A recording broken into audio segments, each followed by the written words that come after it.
attic insulation, and e-shield.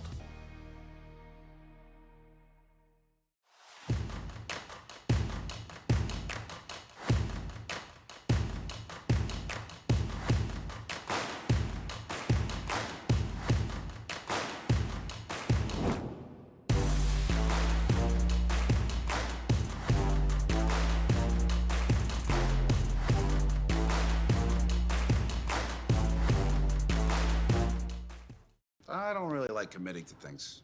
I'm scared. But when Verizon announced that I could lock in a low price for 3 years, I mean, yeah, that's what I'm talking about.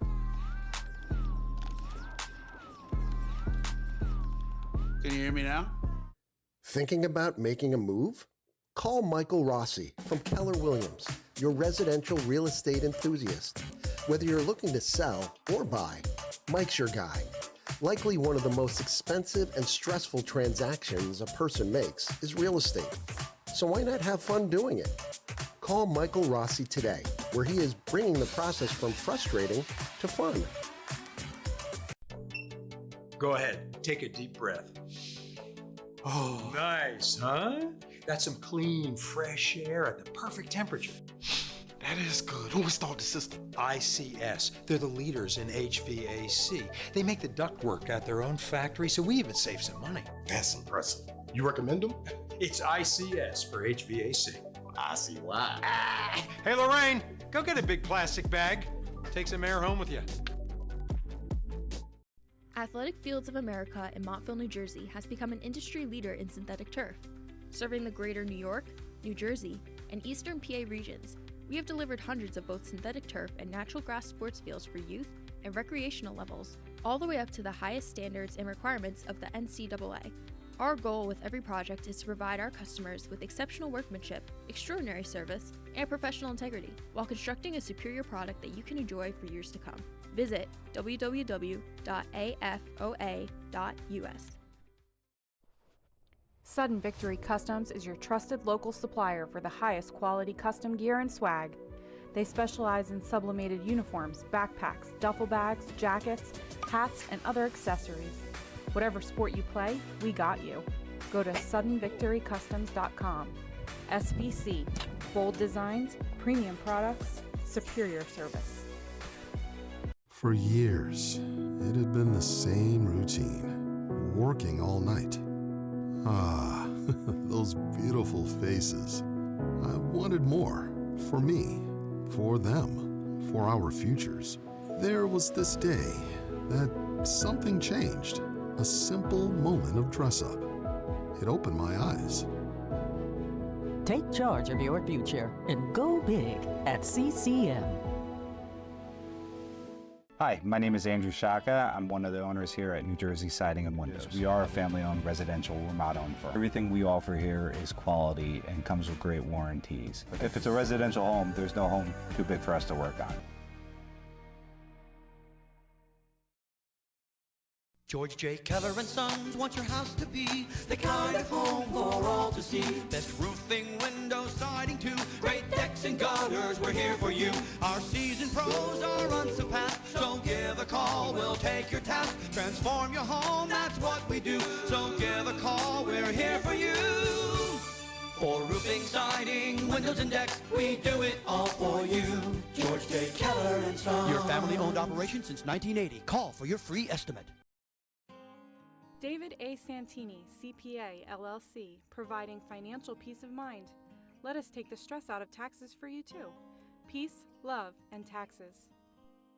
We specialize in roofing and siding. That includes gutters, windows, doors, stone siding, decks, and painting. We also utilize new age technology like drones and 3D modeling. The drones keep our guys safe on the ground with an aerial perspective, and the 3D modeling gives us exact measurements for precise job scope. Give us a call today. We'll be happy to provide you with a complimentary drone inspection. We look forward to keeping your home and your family safe. AP Roofing and Siding, your local experts in roofing, siding, trim, and exterior work. We deliver the best service, quality products, and peace of mind, no matter the size of the job. Call now for your free estimate at 908-879-4729 or visit us at aproofingendsiding.com. David A. Santini, CPA LLC, providing financial peace of mind. Let us take the stress out of taxes for you too. Peace, love, and taxes. My room is so cold, my fish froze. Mine's so hot, my sneakers melted. Rooms with different temperatures? That means your HVAC system is outdated and wasting energy. At ICS, we'll install an energy-efficient system that provides a constant flow of clean, fresh air at the perfect temperature in every room. You could save money each month, and the price we quote is the price you'll pay.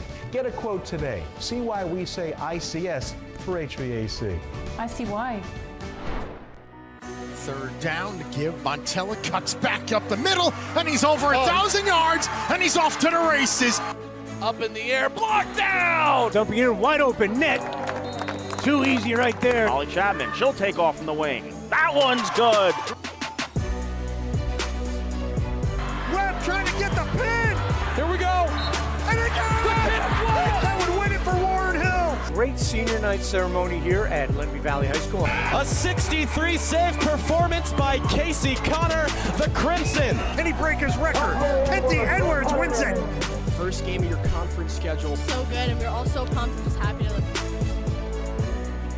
Up ahead tonight on more Sussex Sports.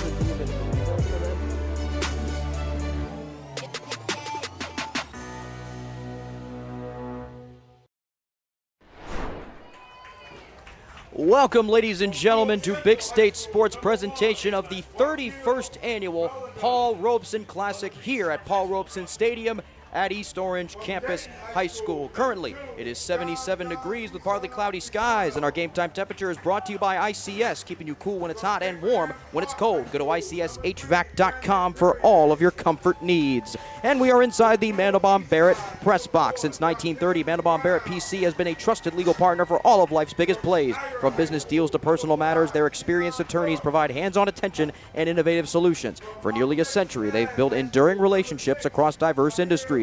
Wherever you are, whatever your legal need, and whether it's personal or professional, Mandelbaum Barrett is on your team. Learn more at mblawfirm.com. Sudden Victory Customs is another proud sponsor of this presentation of Big State Sports, your trusted local supplier for the highest quality custom gear and swag. They specialize in sublimated uniforms, backpacks, duffel bags, jackets, hats, and other accessories. Whatever sport you play, they got you. Go to suddenvictorycustoms.com. Hydrolive Therapy. It's IV vitamin therapy, cryotherapy, red light therapy, compression, NAD+, weight loss, HRT, and more, all designed to improve your overall health and help you look and feel your very best. It's all coming to Chester with the grand opening in late June, so join the mailing list today for updates at hydrolivetherapy.com/Chester. You'll save 10% off of your membership. Hydrolive Therapy, coming soon on Route 206 in Chester next to Ulta Beauty. Top Mental Game. Are you struggling with confidence, inconsistency, and playing scared and tight? Learn how to unlock your potential and perform at your best when it matters the most with Top Mental Game. Get the same personalized tools that professional athletes use to play with confidence, increase resilience, and build a champion's mindset. AP Roofing and Siding. Built on craftsmanship and trust, AP Roofing and Siding has been located in Chester since 1976 and are your local experts in roofing, siding, trim, and exterior work. Whether you're starting a new project or just need to keep your home in top shape, they deliver the best service, quality products, and peace of mind, no matter the size of the job. Call now for your free estimate at 908-879-4729 or visit AP Roofing and Siding, ANDsiding.com. And tonight's featured sponsor of the game is Five Guys, with locations all over New Jersey. Enjoy a delicious burger and fresh cut fries while you're watching this game. They only use fresh ground beef, the fries are fresh cut boardwalk style, and they don't have any freezers in any location. And don't forget about the milkshakes with multiple mix-in. Five Guys, featured sponsor of the Paul Robeson Classic. And we got two guys up here in the Mandelbaum Barrett broadcast booth. Ryan Sudol here alongside the illustrious Zach Smolin. Zach, this is a game that we look forward to every year, much like all the other All-Star games we broadcast here, like we did on Sunday with the Phil Simms game. The best football players, senior football players from northern New Jersey, the east side and the west side, playing here tonight. Cannot wait to get this thing started. It's always a lot of fun to be on out here, and it's great to be back in East Orange. You know, this field was under renovation in 2023 and 2024, so they were at Belleville. Belleville High School was nice enough to host it, and yeah, I mean, and Ryan, we've covered so many of these young players, really from their freshman year on, especially on the west side. So to see this all come to fruition in a celebration of football and a celebration of not only their play but their character is certainly going to be special on a night that turned out to be a really nice night for football. Yes, and we certainly cannot wait for that sun to go down because it is in our eyes. But speaking of shining bright, the West Side has shined bright in this game. Over the last 6 outings, they have defeated the East handily in each of those. That's going back to 2017 because it was canceled for 2 years because of COVID. And the East were 21-3 previously. So the East, they have more players. So they have more, at least by numbers, depth than the West. So they're looking to right the ship here tonight. Yeah, and then, I think it all is kind of going to circle around the fact that they have 3 really high-quality quarterbacks at their disposal, and we'll see who they decide to go to. John Gisardo for Jonathan Dayton was always in the top 3 in terms of the Union County passer rating. We all know what Connor DeMasi can do. He can throw really well, and under Mon Singh's rush-heavy offense, he's decided he could run a little bit more. And then Noah Ramos was excellent for Livingston, kind of, revitalized the team a little bit more. He threw for over 2,000 yards. So expect the East under Chris Tremolo to do really well in the air out here today. I think that they're going to look a lot better from the quarterback position than they have in years past. And for the West Side, head coach Ryan McCarney out of Lakeland entering his 3rd year at the helm there, looking to continue their streak. They're going to have more of a featured quarterback as the game goes on in Colin Sabrick. But then you have other quarterbacks in the game that aren't, they're listed as quarterbacks, but they're not going to be playing quarterback, namely Brian Gruber, and out of Walk Hill Valley, Zach Clarkin. Yeah, Brian Gruber is just a tough runner. He's probably the best player in all of Sussex Tech history, according to our very own Joe Hoffman. Yes, sir. And I believe it as well. I mean, you watching him play, he just runs like a bull, so he's going to be a lot of fun. And then I wonder if we'll get to see Zach Clarkin ever line up at quarterback, maybe once or twice. He was a great dual threat for Walk Hill Valley, but he's almost a better defensive back, if that makes sense. Yes. So we'll see him line up mostly defensively today. Yes, 58 tackles, 4 tackles for loss, a pick, and a forced fumble last year for the Rangers. 80-plus players in this game. We could go on forever, but for right now, we're going to take a quick pause for our national anthem.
Play it again? Yeah, why not, right? Like Ernie Banks, let's play 2. All righty, so going back to some of the players here tonight for the Paul Robeson Classic here at Paul Robeson Stadium at East Orange Campus High School. Again, Ryan Sudol here alongside Zach Smolin for Big State Sports. One of the players for the East is notable for multiple different reasons, especially because he played on Sunday and scored the opening touchdown for the North team in the Phil Simms North-South game. That would be Jacine Reed, number 13, a dual threat, meaning on both sides of the ball, wide receiver, defensive back, super 100 honoree, just Monmouth commit as well, one of the 2 Division I representatives in this game. I know the rotation is different for games like this, but playing 2 football games in two days is insane. It's absolutely nuts. And also to be selected for both games is really quite the honor, because this game you get selected for a variety of reasons. It's not only your play, it's your character as well. So to be able to, stand out as a great player and a citizen, being honored in both these games, really something special. And also I think the fact, Ryan, that he's a wide receiver, probably be able to cycle it a little bit more. I'm sure his legs aren't too tired, and hopefully he comes out on top in this game. They lost to the South by just a single point over on Sunday. What a game that was that we had on Big State Sports, and what a fantastic job that we did doing that. I mean, the cams going on the players at the. Go ahead, pat yourself on the back. I was going to say, well, we are patting ourselves on the no, back. we are. Here, but no, I agree. I think we did a great job. From the midfield introductions with going up to each player, it felt like the college all-star games of old that would have those things going on for it. Another player for the East, the other one, the only other in the game that's going D1, Samir Wilkins, number 6 defensive back for the East out of Shabazz, Villanova commit. And as for the range of players on the East team, 20 of the 43 players in the game are from Newark Public Schools. And even though they go to different schools, they grow up playing with each other. So in terms of togetherness and the fact that there's 15 sets of teammates on the East, it's easier probably for them to build chemistry. On the other side, 9 sets of teammates for the West. Well, also you think about it too in terms of area, right? I mean, they don't really live that far away from each other, not just with the Newark schools, but even if you go a little bit farther away, like the farthest is probably Westfield from everywhere else. So you kind of run into each other, in day-to-day life. And football's a pretty small world, especially here in northern New Jersey, and it's a lot more dense population-wise, so easier to get together. They might know the coaches a little more, and also don't forget Christian Molo.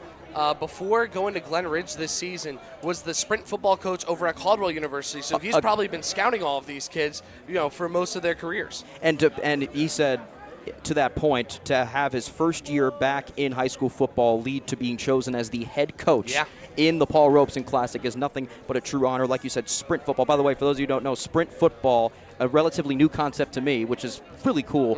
It's for smaller schools, so smaller universities such as Caldwell that have smaller kids. 180 pounds or less is the limit on the football. They're in pads, but 180 pounds or less, not sanctioned officially by the NCAA, but that is a pretty cool thing. We should get on that. Yeah, we should get on that. Well, I want to see that. One of our guys, Hector Lopez III, who's going to Caldwell to play sprint football, he's actually going to have to drop 15 pounds. He will. Off his listed weight. He's listed at 225. Now, he does look smaller than he did during the regular season. He must be getting on that grind already. Oh, yeah, he certainly is. He's a great kid. He's the epitome of the type of player that you want in this game. His family's great. I know them from covering Hanover Park all these years, and we'll see him make some pretty big plays out there today. Watch number 54 out there in white. And the winners of the coin toss was the East All-Stars. They elected to defer and kick to the West to start the game, which will be starting in just a matter of minutes here on Big State Sports. Again, we thank you so much for joining us. And just before we get to the kickoff, this opening kickoff is brought to you by Open Road Mazda of Morristown. First-time car buyers, listen up. Open Road Mazda of Morristown has your back. Discover affordable, dependable vehicles for less than $15,000, backed by a rock-solid 5-day money-back guarantee. Drive with confidence. Drive with Open Road Mazda of Morristown. Check our link below for details. And speaking of driving with confidence, what does the West need to do offensively here to make their presence known in the game that they're trying to win their 7th of in a row? I mean, it kind of goes down to any all-star game, right? And it's like a chess match. If you can control the middle of the field, run the ball well, they've got Brian Gruber. They've got a lot of big offensive linemen out on this team. Colin Sabrick out there as a quarterback is used to handing the ball off. They've got a lot of dynamic weapons. And, the key factor on the West this year is actually Coach Jim Matsakis is the running backs coach, but he and his brother devised that triple shoot style of offense, so there might be a lot of window dressing out here, but I think as long as they run the ball well up the middle against what's going to be a really tough East defense, they should be able to get the job done and get some points up on the board. Well, as it would turn out, no kickoff in this game, as to obviously, limit player injuries. An automatic start at the 25-yard line here. And that is where the West will set up shop to get things started in the 31st annual Paul Robeson Classic live on Big State Sports. And this is Luke Olczak out there under center.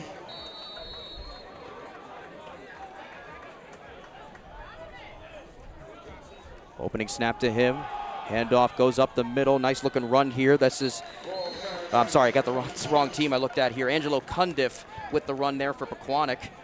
Almost 1,300 rushing yards on the season. Colin Sabrick in at quarterback, I apologize, for the West All-Stars. Pretty good gain to start it off, just about 5. I mean, he runs out of that triple option type of offense, Angelo Cundiff over there in Pequannock, and they were supposed to be big players this year. They got slowed down by the likes of Hanover Park and a few other teams in their division, but boy, oh boy, can Cundiff run that football.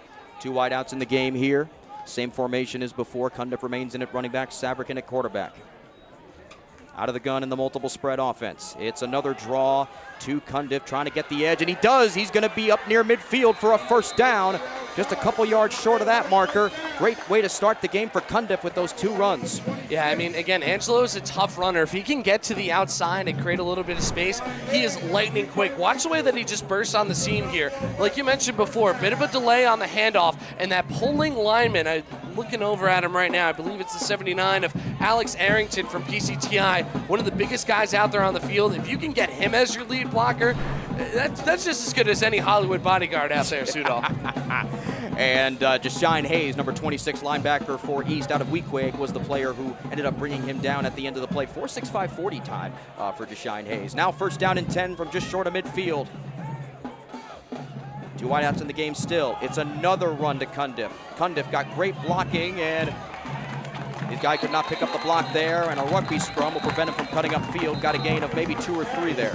Yeah, it looks like they're going to officially spot this ball over on the 47-yard line. So they got about 4 with this forward progress there. But again, these offensive linemen are pulling incredibly well out here, and that's always the toughest part, right? How is the offensive lineman going to gel, or offensive line group going to gel in an all-star game? And right now, it looks like they've been playing together all year long. Yeah, and that's the thing about this game is that they've only practiced over the last 2 weeks, but the chemistry for both sides, according to both head coaches, has just been incredible to see. Especially considering that, there's obviously pairs of teammates, but they play against each other, not with each other over the course of the season. 4 wideouts in the game here on 2nd down and 7 for the West. Man in motion here is Jaden Santiago out of Passaic Tech.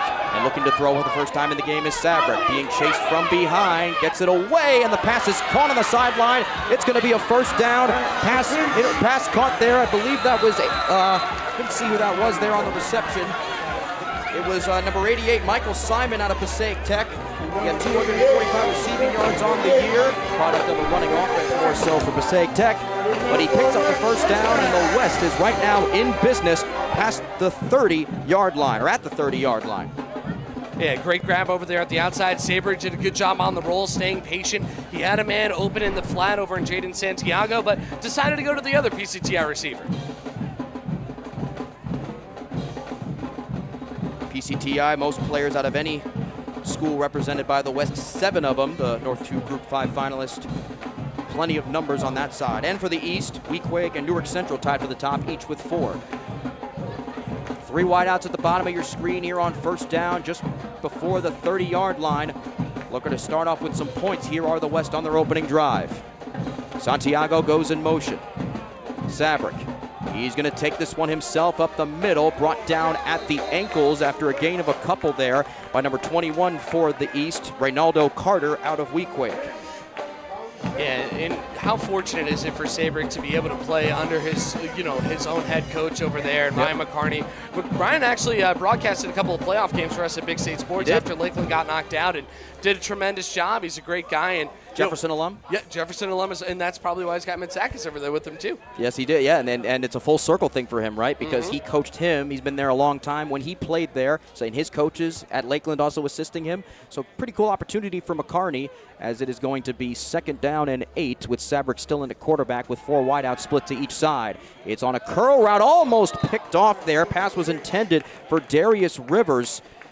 And just outside of his reach there, it was John Luca Cicchetto out of Verona. So that brings up 3rd down and the longest they've faced so far in this game, 8. And I think everybody was caught off guard by that ball, even Cicchetto. Very last minute over on the dive. He's a great defensive back coming from that amazing Hillbillies program under Mon Singh this year. And you know that not too many are going to slip through his fingers. So that brings up 3rd down and 8 from the 28.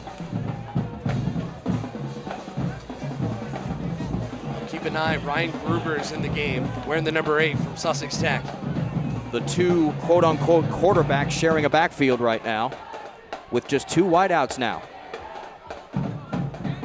See what they elect to do here. Sabrick fakes the handoff to Gruber on a design roll. He's got trouble downfield, has to get rid of it, and I believe the pass was caught there by Brandon Ramirez just before the out-of-bounds line. However, it'll bring up 4th down, and they're kind of in no man's land. We'll see what they elect to do here. By the way, Brian Gruber also kicker in this game for the West, naturally, doing everything. Yeah, he really, that's kind of what he did in his entire tenure over for the Mustangs at Sussex Tech.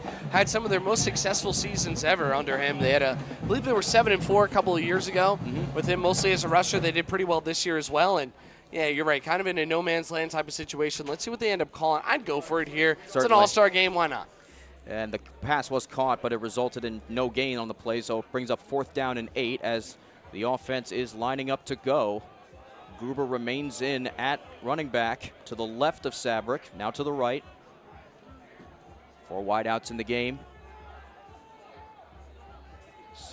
Sabrick looking to throw under heavy pressure. It's going to be a screen underneath. This is caught by Jaden Santiago, trying to spin away from tacklers, but he is stacked up by 4 or 5 members of the East team, and it's a turnover on downs. A great bend not break drive there for the East defense, and they take over.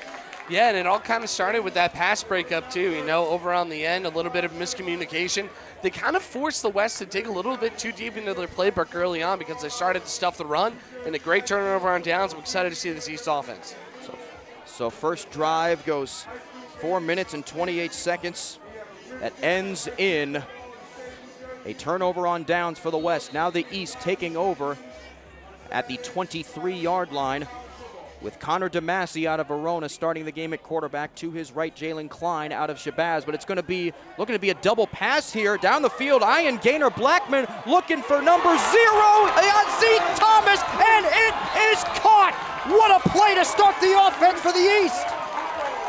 Wow, and what a throw here by Gaynor Blackman too. Known more really for his defense, but why not pull out all the stops here?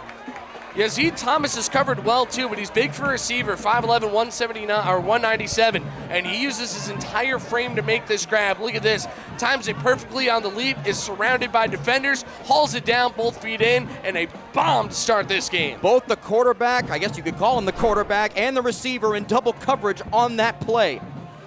Now a big first down after the huge throw on the 35-yard line of the West, gets snubbed out almost immediately. On the run there was Jalen Klein, got tripped up after maybe 2. My goodness, that was surprising. Yeah, that was surprising, but you love to see things like that, right? You know that they worked on that in practice pretty much from day one. Why not pull out all the stops? It makes a game that's already great even more entertaining. See Yazzie Thomas at the bottom of the screen. Had that catch earlier. Out of Newark West Side, Klein again, minimal gain once again. And Jalen Klein, though, he was unbelievable this season for Shabazz, who made it all the way to Rutgers, ultimately falling to a Rumson-Fairhaven team of destiny, but ran for over 1,000 yards. He was first-team All-National white and performed very well in that group semifinal game against Hanover Park on the road. Bringing Klein down on that last play was Tristan Puerta. So just like that, it's 3rd down and 6 here for the East. Over the middle, pass falls incomplete. And that pass was intended there for, I believe that was, can't see the number from this point of view here. That was Gaynor Blackman, the intended target. And so just like that, after the huge play to get him into plus territory, it's 4th down and 6. Yeah, just unable to really chip away. You know, with Klein in the rushing game, they do have a lot of big offensive linemen, but again, keep an eye on this West defense. They're going to play incredibly well as a unit out here today. DeMasi lined up in the gun. 4 wide out, split to each side here on 4th down and 6. It's going to be a look to the end zone. Passes caught for the touchdown. Jakem Brown. I mean, is Connor DeMasi good, though, or is he good? I mean, look at this dart that he threw. He was such a great passer sophomore and junior year. They went a little more rush-heavy under Mon Singh. Look at this dart. You could not have thrown this ball any better. Right off the front foot, an amazing separation over along the end, and absolutely nothing that Xavier Cuevas from Patterson Eastside could do on that coverage. Just a beautiful ball and a beautiful score for the East. The whole offense for that drive essentially was 2 passes. One, a double reverse pass from Ian Gaynor Blackman down to Yazzie Thomas, and on 4th down and 6, a touchdown throw from Connor DeMasi to Jakem Brown. And on the PAT attempt on the way from George Carr, we have a penalty flag, and it looks like it's going to be on the West. Oh no, it's actually going to be on the East. So it'll be a 5-yard penalty to push this kick back. Carr, first team All-Freedom Red kicker, should not be too much of an issue for him. Also a heck of a punter. He'll be punting out there as well today if need be. A few nearly 50-yard punts over the course of this year. Which is ridiculous for any high school punter out there. To have that weapon on special teams is unreal. And holding here will be Noah Ramos, the second string quarterback in this game, who we'll definitely see as the game goes on out of Livingston. And here's the snap. The kick is up, and it is no good, wide to the left. So the East starts the game off with a 6-0 lead with 6:01 to go here in the first quarter off of the touchdown pass from Connor DeMasi to Jakim Brown. Action-packed stuff to start off here, and we're only halfway through the first. I mean, two very different drives, right? I mean, the East were a little bit more grinded out, run the ball up the middle, and then just two absolute laser beams from two different throwers, Gaynor Blackman, and then, of course, over from the more typical passer, and Connor DeMasi, over to the end zone. So big plays on the side of the East, and that's something that they were missing last year. They really couldn't stretch the field too much and take advantage of all of their outstanding receivers. Now they have guys that can bring the ball downfield for them, and that's going to force this defense to be real thin over on the west side. Only took 1 minute and 31 seconds of game time for the East to score on that drive after the huge pass that started things off from Blackman down to Yazid Thomas. And now it's going to be Sabrick starting things off on the offense for the West, trying to answer back, and a keeper goes for about 2 or 3 on the plays. He ran into a wall. I mean, he's a big guy over there, Sabrick. He's out there at 6'2", 190, headed over to Susquehanna, and he's been known to run and keep the football as well. But I can't wait to see Gruber, not just in pass protection, but really just ram up the middle. He's so fun to watch as a downhill runner. We have not seen him get a touch through the first few plays of this game, none through the first drive. But there he is, lined up at running back next to Sabrick here.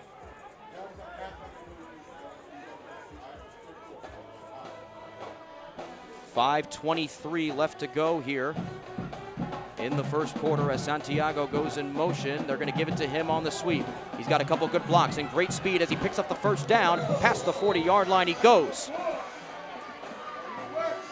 Pitched out of bounds there by Simeon Cyrus out of Lincoln. Yeah, and PCTI, they're known for their dynamic players. They're one of those schools that are just good at everything. Their hockey team's great, their baseball team's great, their football team is phenomenal. And Santiago with a burst of speed, able to go to the outside. And again, it starts with this offensive line. Their pull blocks have been excellent today, and it's causing havoc for these defensive linemen out there in red. Ball will be spotted at the 41-yard line after the run on the sweep by Santiago. They put trips to the right side, and that's all the wideouts they have here. How rare do you see this? Trips on one side, none on the other. For Sabrick. It looks like a Matt Sakis special right here. See what happens here, and there's Gruber's first run of the game, trying to follow his blockers. Very, very tedious type of runner, likes to pick his spots, and it worked out well for him there, getting 2 yards short of a first down just near midfield. Man, and Gruber's got to love doing stuff like that. He just ran behind Alex Arrington, 6'3", 300 pounds. Not a knock on the Sussex Tech offensive line, but a very small school. They're not going to get a lot of guys that are that big, 300 pounds. So what a treat for Gruber right there on a big run. Yeah, with 4:37 and ticking left to go here in the first quarter. West has 2nd down and 1 from midfield. Again, trips to the bottom of the screen and no one else out lined up wide. Sabrick, this is a handoff up the middle to around the side, to Angelo Cundiff. He had a big run on their first drive, and this one gets him into plus territory. First down past the 40-yard line, out of bounds. Yeah, it looks to me like Cundiff's first option was to the inside. The gap wasn't there. Did a nice job bouncing over to the outside. And again, he's a guy that you do not want to give too much space to, because if he's off and running, you might see his backside over in the end zone if you're on the defensive side. So got to keep an eye on 21 here, as it looks like he's going to get a break in favor of Gruber here. Folks, as they set up for this next play, we'd like to thank Mandelbaum Barrett, Open Road Mazda, Moorestown, Top Mental Game, ICS, Sudden Victory Customs, Hydrolife Therapy, Top Mental Game, AP Roofing and Siding, and Five Guys Burgers and Fries for sponsoring this game. We got a lot of help tonight. We thank them all very, very much for helping us bring you this Paul Robeson Classic, the 31st edition here in East Orange. Why not order some Five Guys to watch the rest of this game? Oh, Good idea. don't threaten me with a good time. Sabrick on the keeper on first down. Bouncing off of Samir Wilkins from Shabazz, and his initial contact leads to a scrum that stops the play. See where they end up spotting it. A modest gain there. He's had a couple of those types of runs. Pretty sure that's the longest one of that variety for him so far. And it'll be 2nd down and 6 after a gain of 4. And if you've watched the Phil Simms game and then are coming over today, first, thank you very much. And second, you could see how much of a difference, an extra time in practice has. These kids have practiced for 2 weeks together. Yeah, Phil Simms is like 3 days, right? Yeah. These guys are so in sync. There was a lot of touch and go stuff going on in the Simms game, and obviously the talent made up for it, but this is a tight football game. This is like a mid-season game back in the fall, the way that they're playing. Wide out at the bottom of the screen is Michael Simon.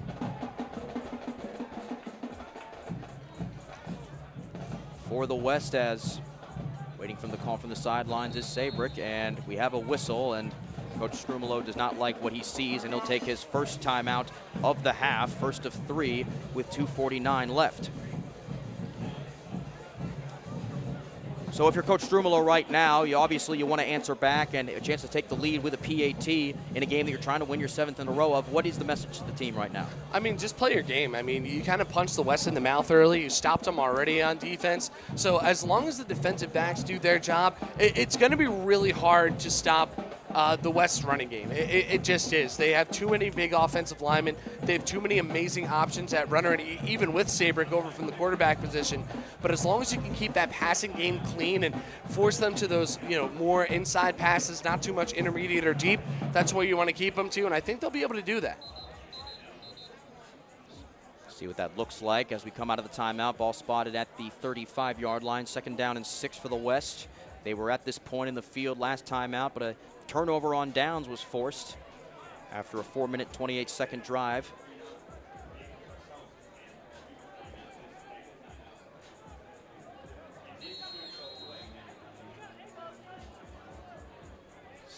Gruber and Sabrick lined up in the backfield still. No variation much in there so far. Going deep. He's looking for Simon towards the end zone, and a defensive pass interference called on Andrew Jones. Yeah, that's one of the easiest calls that he'll have to make all day long. I know he's got his hands in the air after like he didn't touch him. He bear hugged him on his way through. So that is an easy pass interference call. In high school, though, it only costs you 15 yards on a spot foul. So not the worst thing in the world. And I honestly don't hate that play from Jones because if he catches that, he scores. Now they go 15 yards ahead, and you still have a couple of chances to stop them. And I feel like a lot of the time you see those plays way more in college and high school than in the pros because, regardless of how good you are, you're still learning the game, and your impulses may be to initiate more contact and therefore get that call. So the plan worked out there, whether it was either get pass interference or get the catch, and they got pass interference, which results in the ball being spotted at the 20-yard line. First red zone opportunity for either team in this game. And it's going to be Gruber, and immediately wrapped up by 2 members of the East line. In on the tackle there, Stanley Petador, one of the 2 East Orange Jaguars in this game. You heard the pop from the crowd there. Nice to hear. I see him make a play as well. He's a big boy, too. 6'4", 325 was a big reason why they found themselves deep in the state playoffs again this year. Playing against West Orange, they're bitter rivals, and that was a really low-scoring game, too. So, East Orange is back, and happy that this game is back in East Orange. After 2 years of renovating the place, and I'll tell you, I was here 7 years ago for one of the did a Football Fanatics episode here where I interviewed just the players that were graduating from the west side of things, and man, this was a very, very, very different venue at that point than it is here tonight, and we are glad to see it. It's a great community here and have a stadium that they can call home, and this is one of those things that's shared by all the schools in the town. You got STEM, Cecily Tyson. In motion goes Santiago. That's been his bread and butter so far in the game, and it's a design roll by Sabrick here on 2nd down, brought down from behind by Jarius Davis out of Montclair. And one of the assistant coaches for the East is more than fired up as it's going to be a sack. No gain on the play, 3rd down and long. I was going to say, it looked like Bashir Davis had his hands swatting down on the football too. The 22, the middle linebacker, threw the ball right at him, slammed it down, and it'll be 3rd down and long. Same old song and dance for the first 2 drives for the West in this game. They get down to this point in the field, this one more so than last time. But then after a couple incomplete passes, they get to a 3rd down and long, which could end up being a 4th down and long. But again, Gruber, great kicker. You might consider kicking here. It would be a 37-yarder from this vantage point.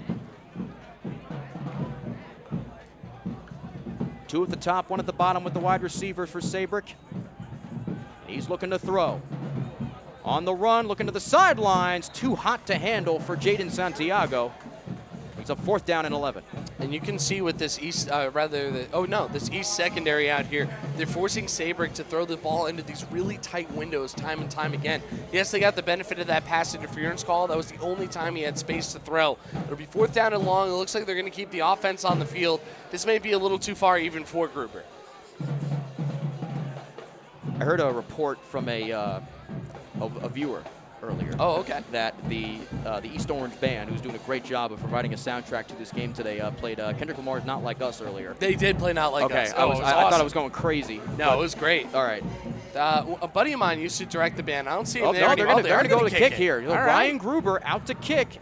And, of course, Sabrick's been his right-hand man, or I guess his left-hand man, as the game has gone on, and he'll hold for this 37-yard field goal attempt, which is up, and it is good. Out. So with 1:21 to go in the opening quarter, the West scores their first points of the game. It is 6-3.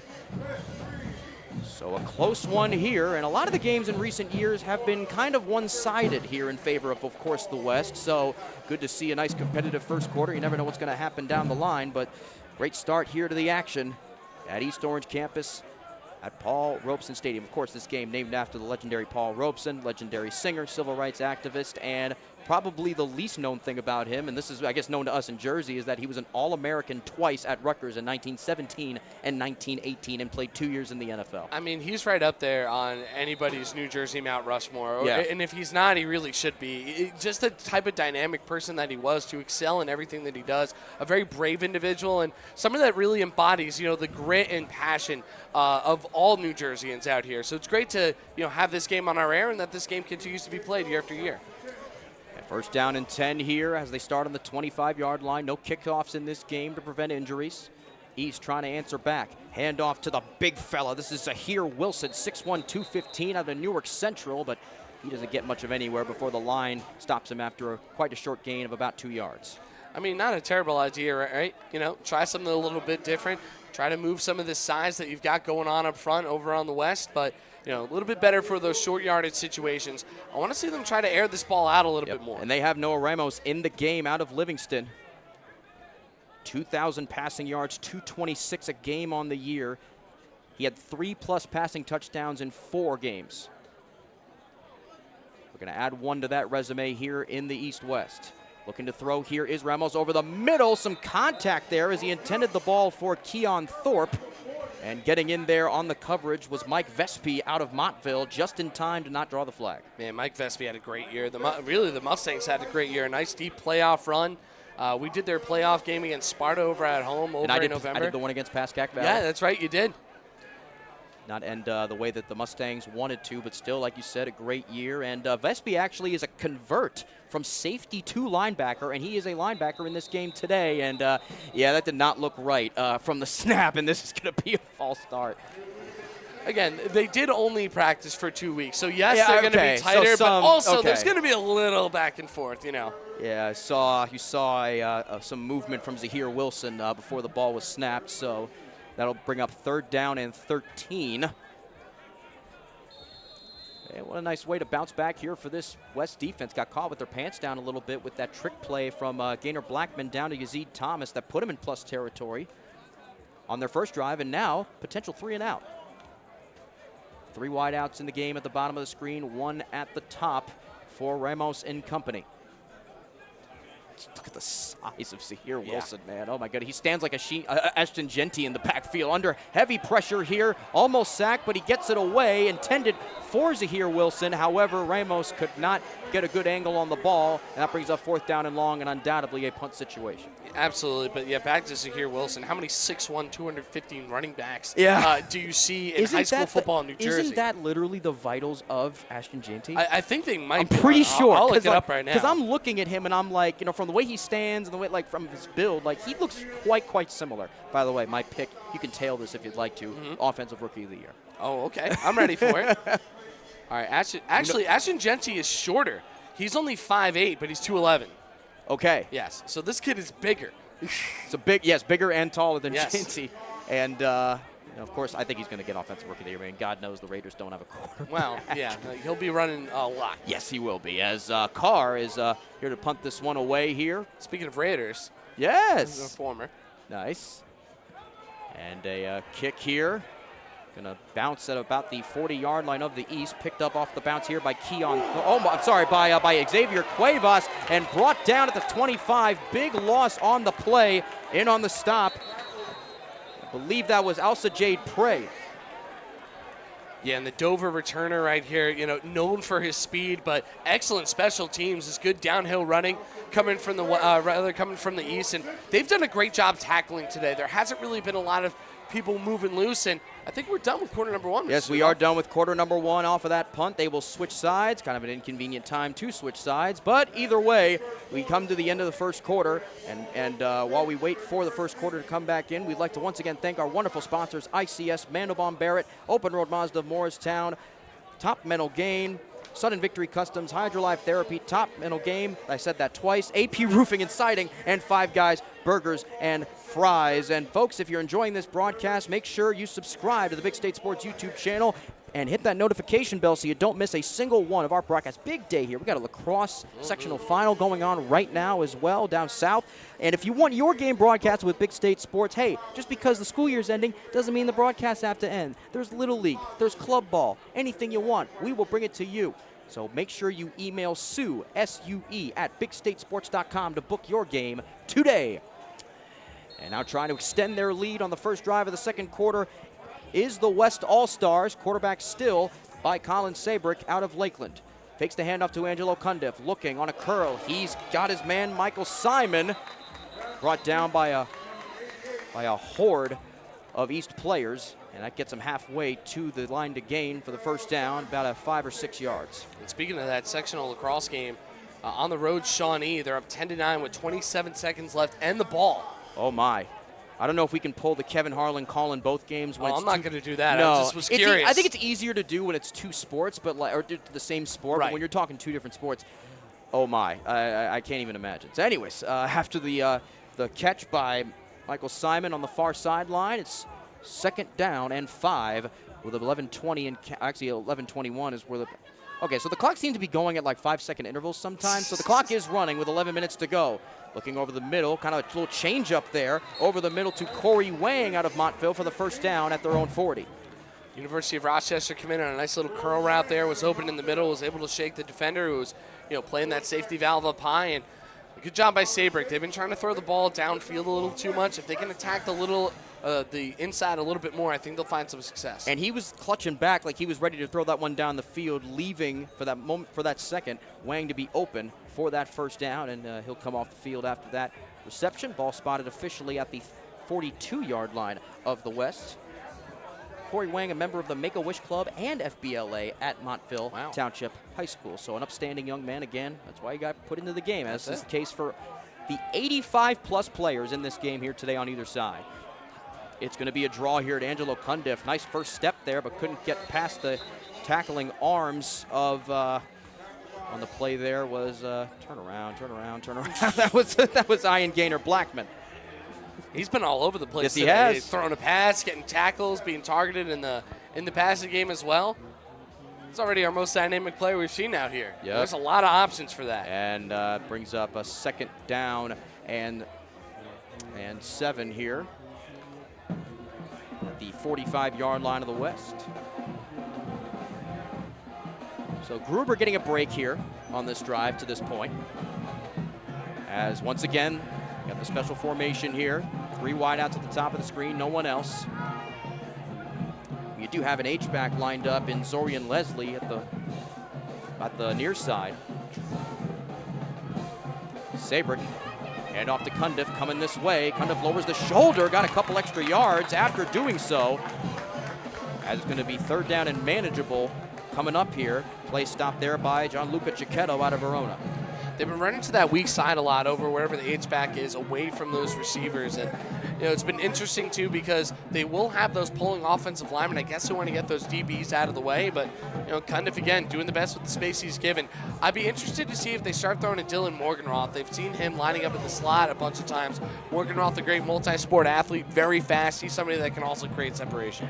3rd down and 4 here. With under 9 minutes to go in the half, 6-3 is your score. East started out the game with a couple dynamic passing plays that led them to score, and now the West, with a field goal to their name, trying to take the lead or tie the game. As the wideouts are split out here for Sabrick, who takes it himself. Looks like they're going 4-down territory here, but they're not going to need it as he gets the 1st down past midfield. I know we've said his name a lot, but Brian Gruber has been so good in this game, and it's not even as a runner where he's really shined today. Yes, he had a couple of nice carries, but as a blocker today, he's really created a lot of room either for Sabrick to run or to have a little bit of extra time to throw that football. He was the lead blocker on that play, was able to shove a big defensive lineman out of the way and create just enough room for Sabrick to gain that 1st down. And he ran about 2 miles an hour on that play. Yeah. And you have the right to do that when you have the bodies in front of you like they do. And we'll get to the line matchup in just a little bit here. But 1st down and 10 from the 48-yard line of the East as Gruber back in the game at running back. Sabrick looking to throw.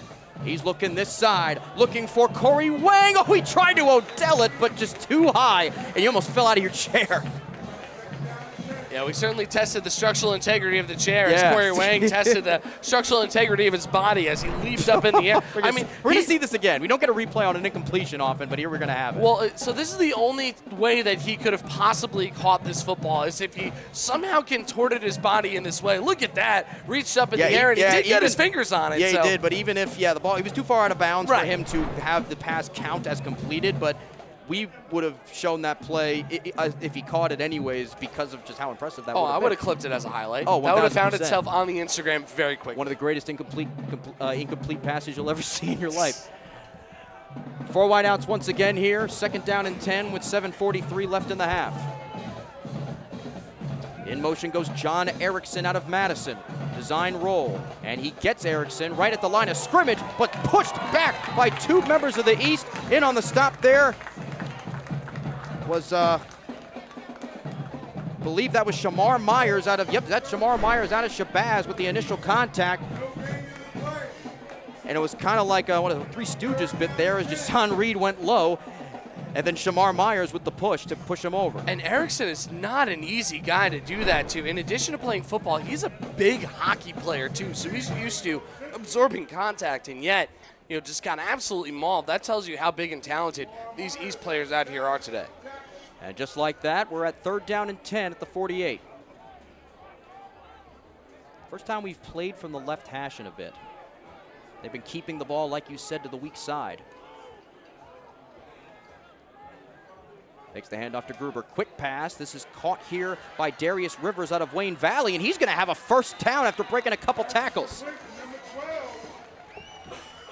That's the 35-yard line, pushed out of bounds by a couple of East All-Stars, but nice job to respond to the 3rd down, which they have not had success with so far. I actually gave his parents directions today. We were walking in at the same time. Yeah, well, they couldn't figure out where they were going to sit. I was like, where are you guys from? The Wayne Valley? I said, all right, Passaic, you're going to be standing over there.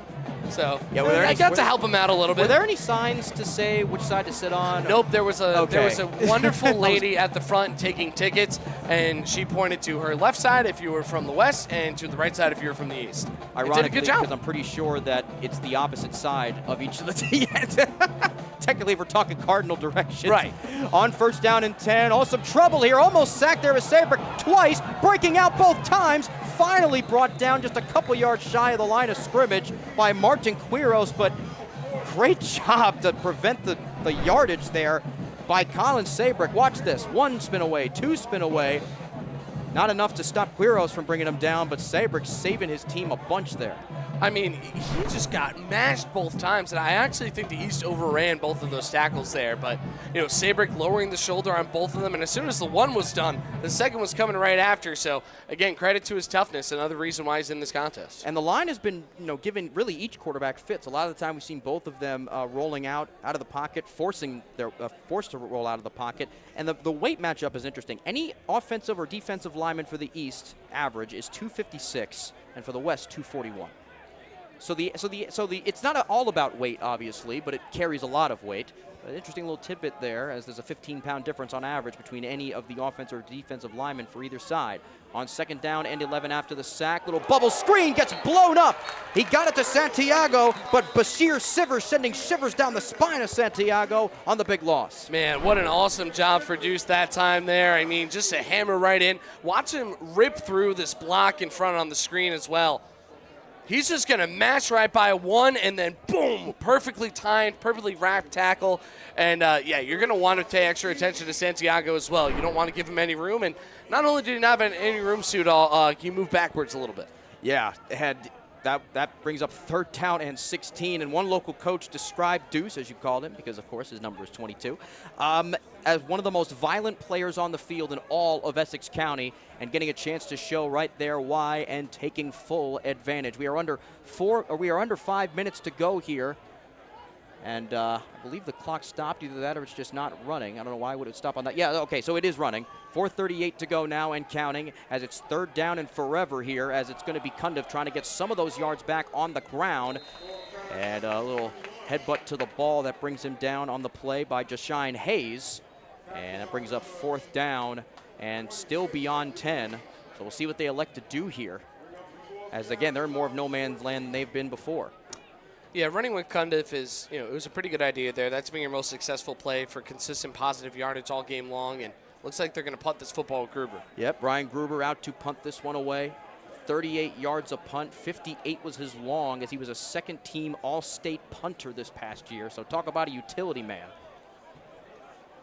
Another utility man who's actually lined up as to the near side of us here, Brandon Ramirez out of Passaic Tech. He is listed as a tight end, halfback, fullback, defensive end, and linebacker. So all of the above. Pretty much, yeah. He's roster. X. And yes. This punt here looking to angle it to the sideline. And, hey, it somehow stays in bounds for a little bit longer than it looked like it was going to. And a pretty decent punt in terms of field position by Brian Gruber. Inside the 15-yard line is where the East will start things with 3:34 left in the half. Yeah, tried to coffin corner it a little bit, and he got it inside the 20, which is what you're looking for, right? Like, you'd rather have it over there, and a lot of space for this dynamic, explosive East offense, but only 3 minutes and 34 seconds to go the length of the field. It wasn't anything for them the first time they scored. It only took them under 90 seconds to get down the field with those two big pass plays. And tune in for the halftime, where we're going to have a great performance from the East Orange Campus High School Band. And also, the Essex County Football Coaches Association will induct 4 new members into their Hall of Fame. We're going to have that for you on our broadcast, so make sure you don't miss it. We have a new running back in the game here after Zahir Wilson had some looks. Jalen Klein, the 5'7" back out of Shabazz. Talk about two guys having completely different builds at the running back position, and there he goes up the middle off the handoff from Ramos, and he loses a few after getting pushed back by a few West All-Stars. Well, they remind me of Brandon Jacobs and Ahmad Bradshaw, right? I mean, you got Earth and Wind out there together, or Thunder and Lightning, whatever you want to call them. No, I think it was Jacobs was Earth. Yes. And then Derek Ward was... Oh, was he Wind? And then Fire was Bradshaw. That's it. I think that makes sense. People always forget about Derek Ward. Oh, I don't forget about Derek Ward. He averaged like 4 yards a carry. That's exactly. Looking to throw here on second down and long. Coming this side, the pass. It's going to be caught by Ian Gaynor Blackman. And it's going to be a first down just near the 40-yard line. What a game he's having. Man, he's doing it. Talk about all of the above. He's been doing all of the above. Defensive back, quarterback, wide receiver out here today. Gaynor Blackman with a nice grab is able to get it in from this beautiful pass that came from Damasian. I love watching this kid throw the ball. He put it right in the pocket. Yep. I've been watching him play for the past 3 years over on that great Hillbillies program, a couple of different head coaches, and he's thrived regardless of the offensive scheme. And here's a run. This is going to be Jalen Klein. Look at the speed he's got on the near sideline. It's going to be a first down in the plus territory. Pushed out of bounds on the play by Jaden Koger out of Morris Knowles. But 2 big plays in a row for the West offense, and they're set up very nicely. Yeah, and we saw Klein do this all year long, too, for Shabazz. I mean, look at the way that he's just able to shift through, slips one tackle, and that's where his size is an advantage there. He's able to just slip the grasp of even the biggest defenders and create some space over on the sideline. A beautiful run. Gets out of bounds with 2:34 left to go. Ball spotted at the 40-yard line, first down and 10. Trying to put some points on the board before half. Almost faking the handoff. Looking to throw, well protected over the middle. Pass is caught by Jaden Lee out of Montclair. Close to the first down markers. We're going to see where they will spot him. And it will be a first down past the 30-yard line. Bing, bang, boom, these last 3 plays for the East. Man, that was a bullet coming out of Demassie's hand, too. He could not have thrown that ball any faster. Just wanted to make sure that the defenders didn't recognize that quick little curl around. And, everything seems to be working right now for the East as they continue to march down the field. But this is where the West had trouble. And this is, I think, the deepest into East or West territory that the East has been today in terms of running a play.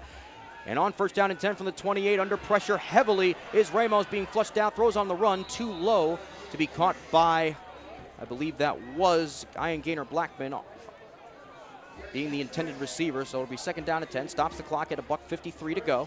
Covered up by Hector Lopez III, going into pass coverage from that middle linebacker position. Couldn't wait to say Hector Lopez III. You want to tell them what they were nice enough to do for you? Well, the team was nice enough to give me a championship ring, which is really cool. But I wanted to talk more about his family.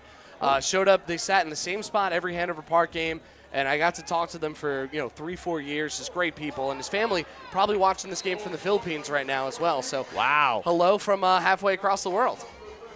As Jaden Lee again with another reception off a little bubble screen down the field. It's going to be third down and 1 coming up here for the West, or for the East, excuse me, and I believe they're going to hand this thing off.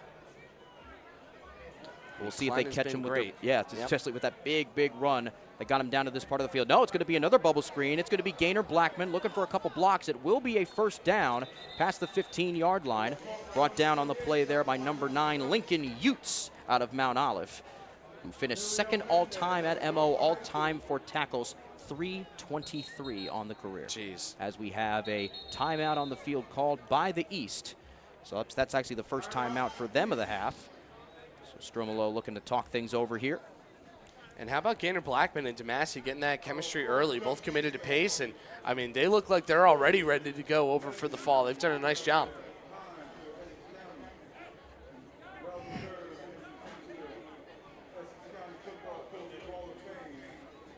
Folks, we'd like to thank you we thank you so much for joining us here on Big State Sports for this production of the. And I apologize, folks. I referred to Connor Demassi as Noah Ramos on this drive particularly. And yes, you are correct.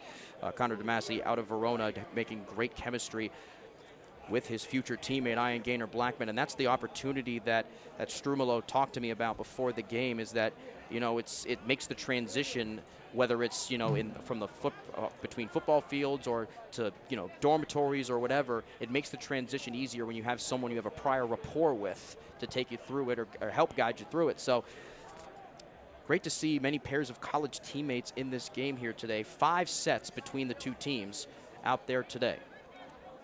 The other ones on the East team are Lincoln Myers and Simeon Cyrus, both going to American International in Massachusetts. First down and 10 out of the timeout. The handoff from Demassi to Klein. Klein looking to get the edge, and he's got the touchdown. And the East extend their lead with just over 60 seconds to go in the half. What have we been talking about today? It was only a matter of time before he ripped one loose. This kid is just lightning quick off the draw. And look how quick he's able to accelerate here. So just a little handoff here. He stutter steps and then boom, explodes over to the outside, starts expanding his stride, and no chance for any of these speedy DBs to catch up to him. Great job by Isaiah Robinson Ward there on the block that led him to get free. Now looking to redeem himself after the missed PAT earlier, George Carr from Livingston out to try to make this a 10-point game, 13-3 with $1:04 to go.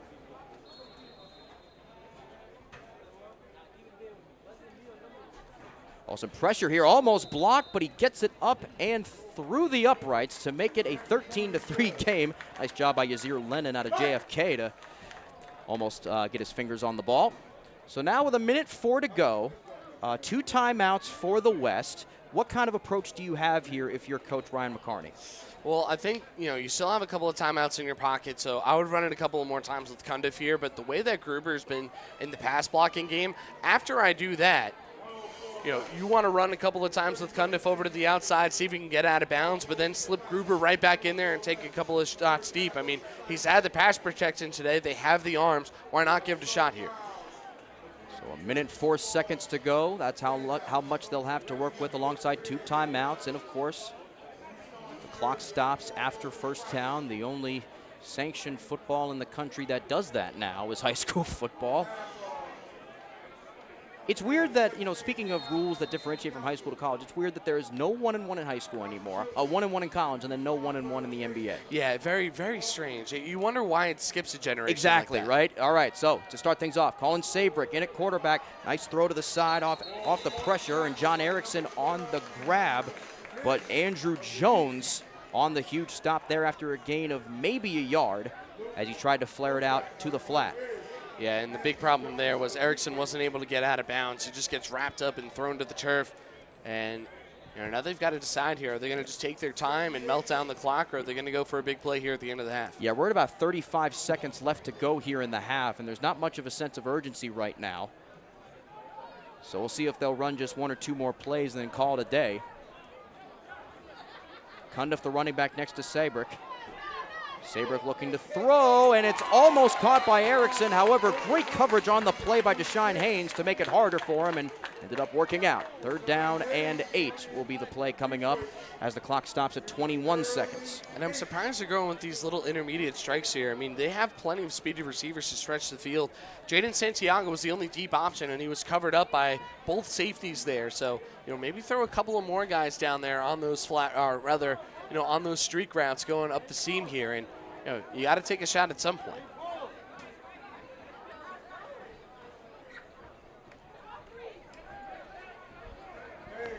And on 3rd down and 8 here, clock's going to be stopped at 19 seconds. See if we'll try to get a shot or 2 downfield to set themselves up for something. And a little pass over the side here is going to be caught by, that was Dylan Morganroth, his first catch of the game. And he got wrapped up on the play right after he caught it. And it looks like they're just going to let this thing run out and head to the halftime locker room with a 10-point deficit against the East. 13-3 is your score. And they called a timeout, actually. So didn't see a signal from an official about said timeout, but the West takes their 2nd timeout of the half with 12 seconds to go. And what do you try to do here? There's only 2 things you can do, right? You can only screen and you can only throw the ball down the field, I think, in this type of situation. So it's one of the 2. Based off of the play calls all game long, I would imagine it's a screen. They seem to be a little bit more comfortable with the shorter intermediate routes here. But, again, you know me. I want to go for the home run ball right here. It's an all-star game. There's 12 seconds left in the half. Really the worst thing that they can do is pick 6 it. But, Sabrick's got such an accurate arm. I'd be really surprised if that was the case. Go downfield with Santiago, go downfield with Morganroth, go downfield with Mikael Simon, and see if you can get somebody towards the sideline and at least pick up some big chunk yardage here.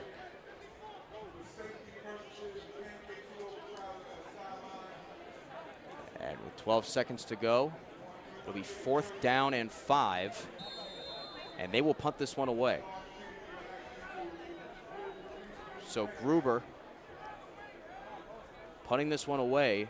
You want to definitely not kick it to either of the 2 returners back there. And how about this booming punt here? Oh, and a little miscommunication with the 2 returners, almost a muff. And on the catch there was Jaden Lee, who, that's why you yell, I got it, I got it, I got it. And with 5 seconds to go, almost was an opportunity for the West to get a shot to the end zone, but wrapping it up was Lee, and looks like the East is just going to take a knee here with 5 seconds left. 40-yard punt there from Gruber. Went from the 30 to the 30. Booming. A lot of hang time on that as well. And like you said, they both seem to want the ball, but I don't think they said anything. No, yeah. And periphery is obviously hard when you have the helmet on. Oh, yeah. And by virtue of where Lee was, Lee did not see his teammate coming in.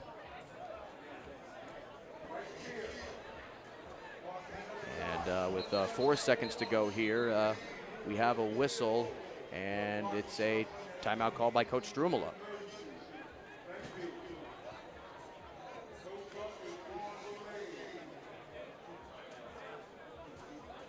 And again, don't forget to stay tuned over at halftime for the Essex County Coaches Hall of Fame induction ceremony right here in Big State Sports. That's right. Of course, also the East Orange Campus High School Band that's been providing the soundtrack will be putting on a performance for all of us here. As a timeout called by Strumala with 4 seconds to go, with 70 yards to go until the end zone. I mean, you see these timeouts a lot, especially in high school ball.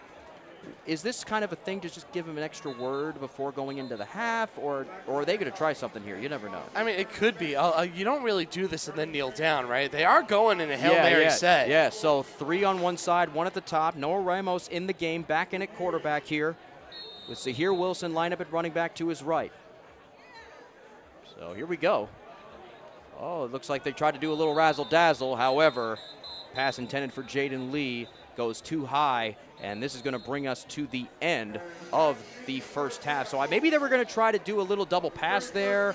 Not sure, but whatever it was did not work out, and it'll be a 13-3 East lead heading into the halftime locker room. The East in good position right now to snap that 6-year losing streak in this game, but anything can happen in the second half, which we will bring to you in just a few minutes. But for right now, we're going to take you to the halftime performance for the East Orange High School campus marching band and the Essex County Coaches Association induction, Hall of Fame induction ceremony. We will be back. Me, Ryan Sudol, along with Zach Smolin, will be back in a few minutes. But until then, we'll take it to a quick break. Blairstown, Byram, Frankfurt, Franklin, Frieden, Frelinghuysen, Green, Hampton, Hardwick, Hope, Knowlton, Lafayette, Newton, Sparta, Stillwater, Sussex, and Wantage. Planet Networks is building high-speed fiber in your neighborhood. Visit getplanetfiber.com today to learn more.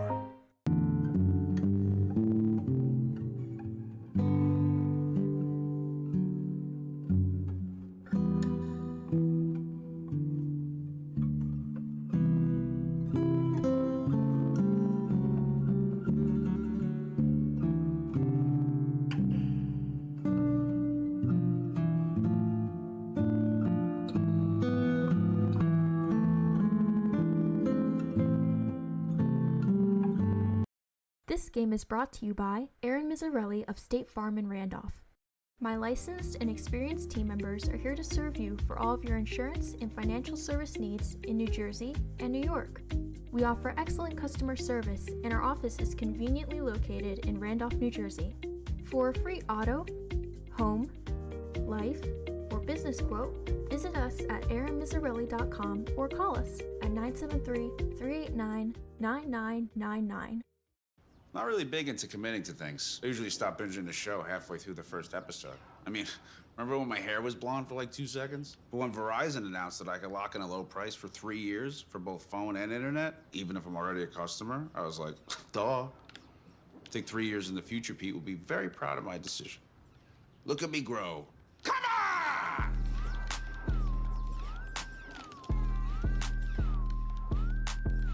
Can you hear me now? I sure hope so.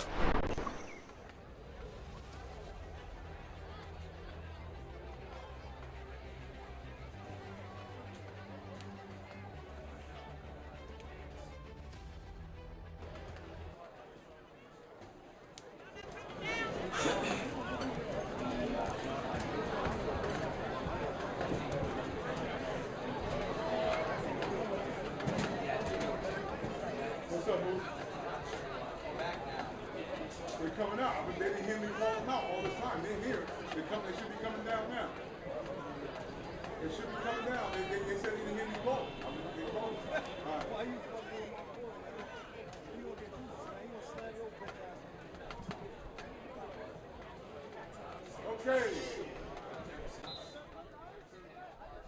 I'll do that family thing.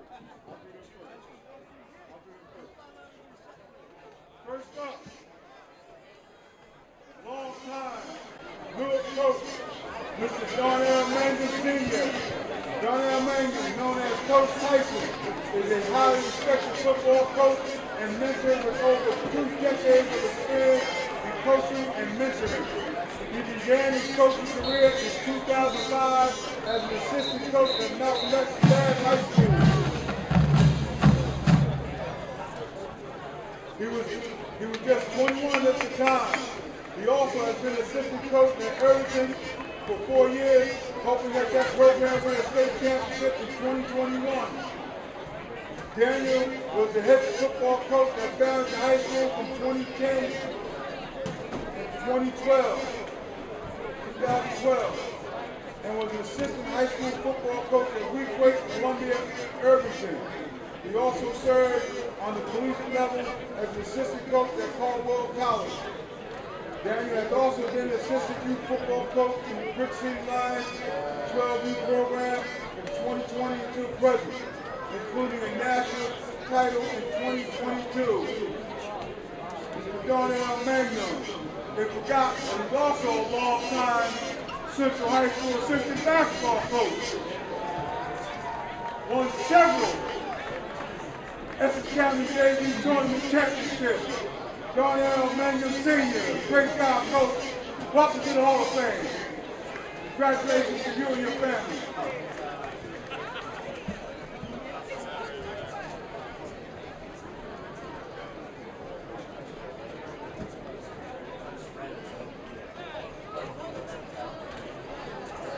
Okay, next up.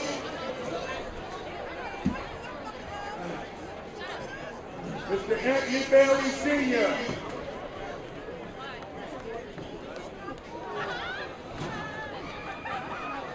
It's ironic that today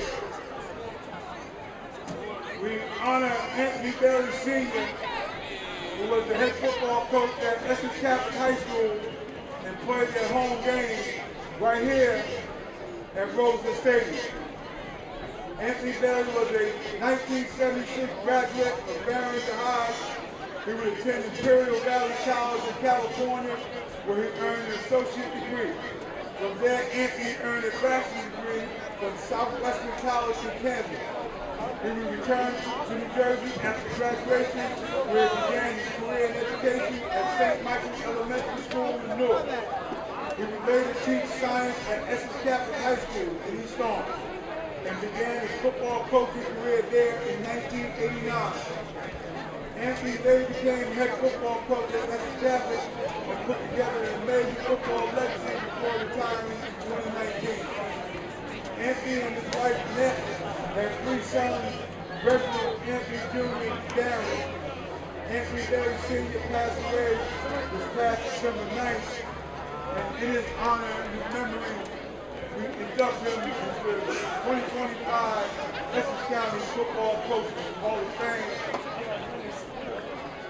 For me, I had the pleasure of being on the staff. It's a tough one. Congratulations, Anthony and Ned, A.J. Darren Jr. Congratulations. Next up, Jamie Bittner. Jamie was a long-time assistant football coach at Montclair High after previously serving as head coach at Pagoda. 65, 44, and 4, 2 state finals, and Emerson 8-12 after inheriting a program with 11 wins in the previous 5 seasons. Bittner spent 23 years as an assistant at Montclair.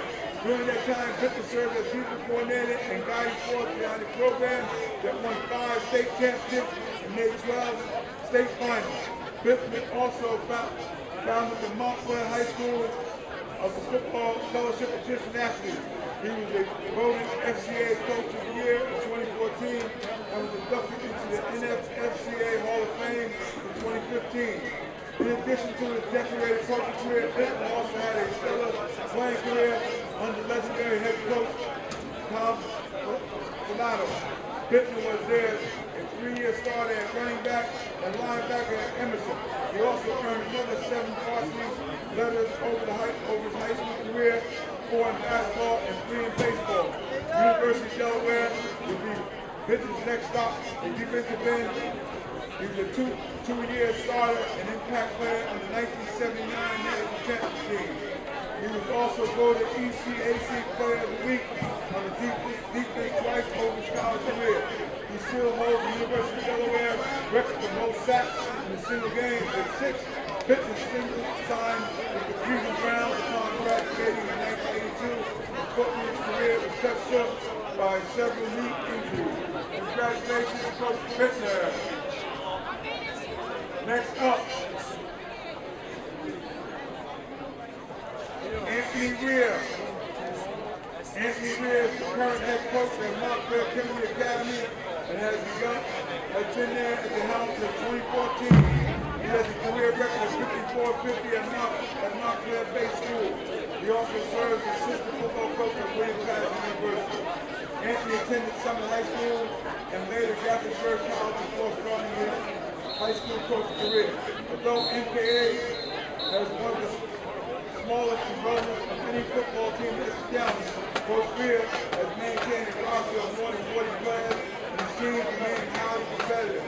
He also represents Chester County at 7-on-7 tournaments, clinics, and other events. Congratulations to Coach Anthony Weir, the 2025 Hall of Fame Essex County Coaches Association inductee. Congratulations.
Welcome back inside the Mandelbaum Barrett press box here at Paul Robeson Stadium at East Orange Campus High School. Ryan Sudol alongside Zach Smolin for Big State Sports. The East, who has not won the Paul Robeson Classic in 6 outings, it has a 10-point lead, 13-3 over the West, heading into the second half of play. But before we get to that, we'd like to thank the following sponsors. Of course, Mandelbaum Barrett PC.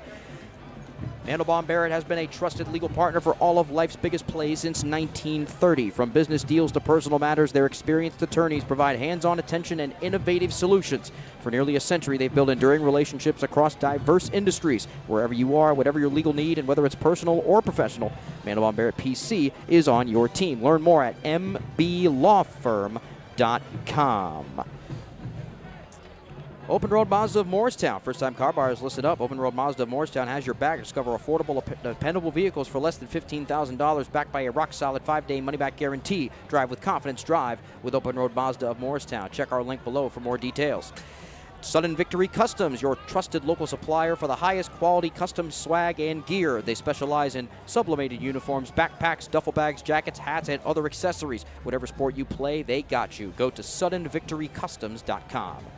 Hydrolive Therapy. What's Hydrolive Therapy? It's IV vitamin therapy, cryotherapy, red light therapy, compression, NAD plus weight loss, HRT, and much, much more, all designed to improve your overall health and help you look and feel your very best. It's all coming to Chester with the grand opening in late June, so join the mailing list today for updates at hydrolivetherapy.com/Chester. You'll save 10% off your membership. Hydrolive Therapy coming soon on Route 206 in Chester next to Ulta Beauty. Top Mental Game. Struggling with confidence, inconsistency, and playing scared and tight? Learn how to unlock your potential and perform at your best when it matters most with Top Mental Game. Get the same personalized tools that pro athletes use to play with confidence, increase resilience, and build a champion mindset. AP Roofing and Siding, built on craftsmanship and trust. AP Roofing and Siding has been located in Chester since 1976 and are your local experts in roofing, siding, trim, and exterior work. Whether you're starting a new project or just need to keep your home in top shape, they deliver the best service, quality products, and peace of mind no matter the size of the job. Call now for your free estimate at 908-879-4729 or visit aprroofingandsiding.com. And tonight's featured sponsor of the game is Five Guys Burgers and Fries with locations all over New Jersey. Order a delicious burger and fresh cut fries while you're watching this game. They only use fresh ground beef. The fries are cut boardwalk style and don't have any freezers in any of their locations. Don't forget about the milkshake with multiple mix-ins. Thank you to Five Guys Burgers and Fries for sponsoring this Paul Robeson Classic live on Big State Sports. And we're just going to get right to it. Both the offense and the defense starting out here. And on the own 25-yard line, the East will be starting as they won the opening coin toss and deferred to the second half. So, Zach, what is the outlook here for the East as you're playing up here to start off the second half? I mean, you know, there's clearly some magic being back here at East Orange Campus High School. You know, the game hasn't been here in a couple of years. You know, it's been here year after year. You know, they took over at Belleville for a little while, and they're taking advantage of that atmosphere. There's a much higher capacity over here. Oh, yeah. The stands are, at least on this side, they feel full. I took a step outside. They are very much full. Yeah, they're very full from both sides here, and you can really tell that they're feeding off of that atmosphere. There's a big East crowd here today. They've moved the ball well in the air and on the ground. Their defense has come up with some big plays, and I think they just got to play confident here in the second half. Not a lot of X's and O's for me right now. Well, not the best start here to this opening drive here as Noah Ramos and company out to start. However, a false start. And it'll be a loss of 5 here for the penalties, so they'll move back to their own 20, 1st and 15 coming up. And even with the clouds, beautiful sunset starting to roll in here today. And yeah. We couldn't have asked for a better night. It is an ominous sky in the distance there. However, I believe that is just, I believe that's not where we are. It's one of those things that it looks like it's close, but it's far away. So there will be some rain later on, but not during this game. First pass of the game here, it's going to be to number 14, Jaden Lee on the little bubble screen there, and he'll get close to the line of scrimmage there. Brings up 2nd down and 15. So nice job by the defense of the West to force him out there before we could cut up field. Yeah, and Lee is a super athlete too, also on the lacrosse team. And, Montclair plays in that incredibly competitive Fitz-Pitt division, which has Dill Barton, Seton Hall, Summit, Westfield. So, he's used to playing against top competition on the gridiron as well as, when the same field is converted over for lacrosse purposes. Ramos here on 2nd down and 15, the big fella. So here Wilson to his right at running back. It's another little screen. Got a nice block there to Jaden Lee, and he's going to pick up the 1st down as he tiptoes inbounds. And on the stop there, I believe the 2 that were in there were Lincoln Utes as well as Javar Kinchin. And they're playing a style of offense right now I like to call small school spread. It's a lot of key screens over to the outside. That wasn't a 1st down. I apologize. It's going to be 3rd down and manageable here. 3rd down and 7 coming up. Of course, the false start penalty earlier. Go ahead, Zach. But yeah, just those direct lateral passes. Take advantage of some of your speedier wide receivers. And especially with these corners, they're given like these big 7, 10-yard cushions. So why not? And now a 3rd down and 7 after the nice little gain there. We'll see if they stick to that game plan and some movement on the line. We'll see what the call is here. And I believe I saw oh, wow. It looked like some movement was on the defensive line as opposed to the offensive line, but I guess a little flinch is what caused the defensive line to move. And so now back 5 yards once again, brings up 3rd down and what's going to be 12 here. Very confused because the line judge had his hands on his hips. Yeah, but then the other one came inside and moved his arm. So, 6 1, half dozen the other.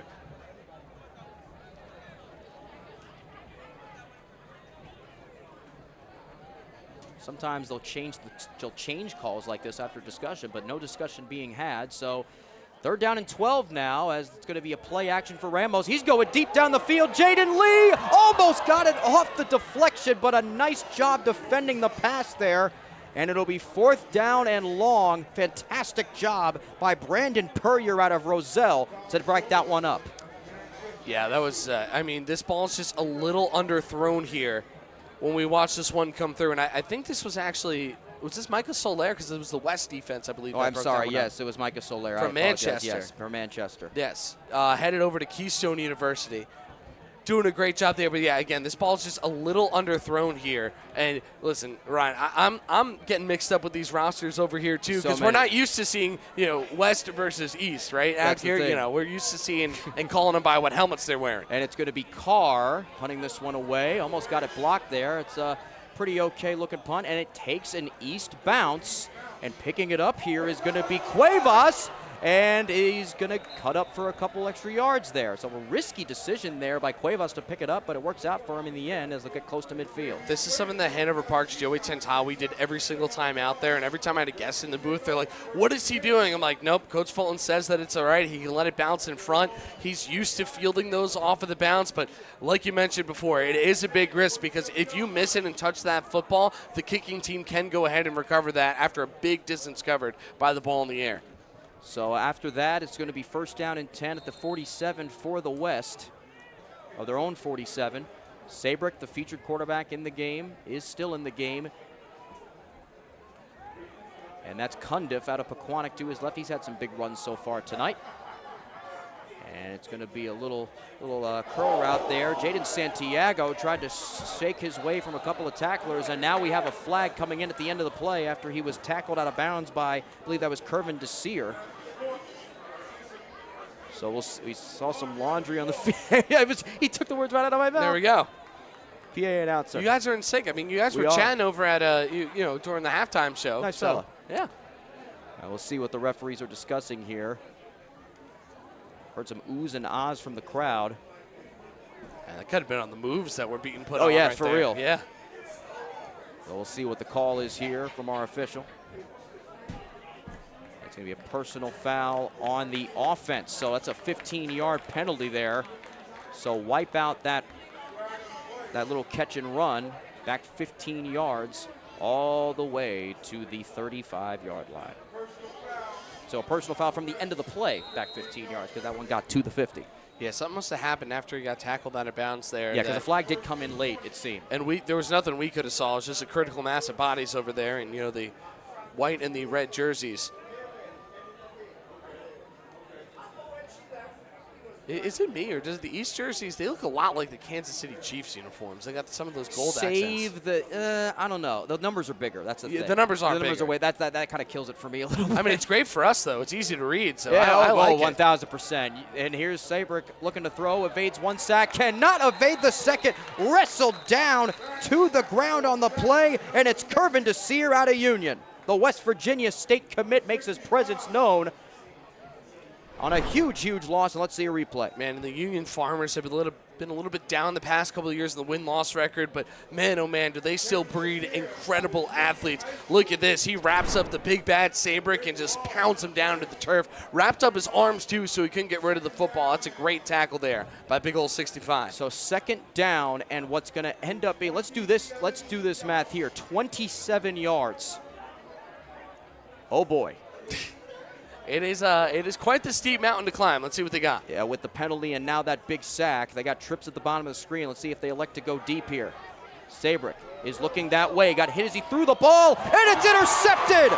Basir Shivers, and he gets it out of bounds just past the 35-yard line, and the East set up nicely on this offensive drive coming up.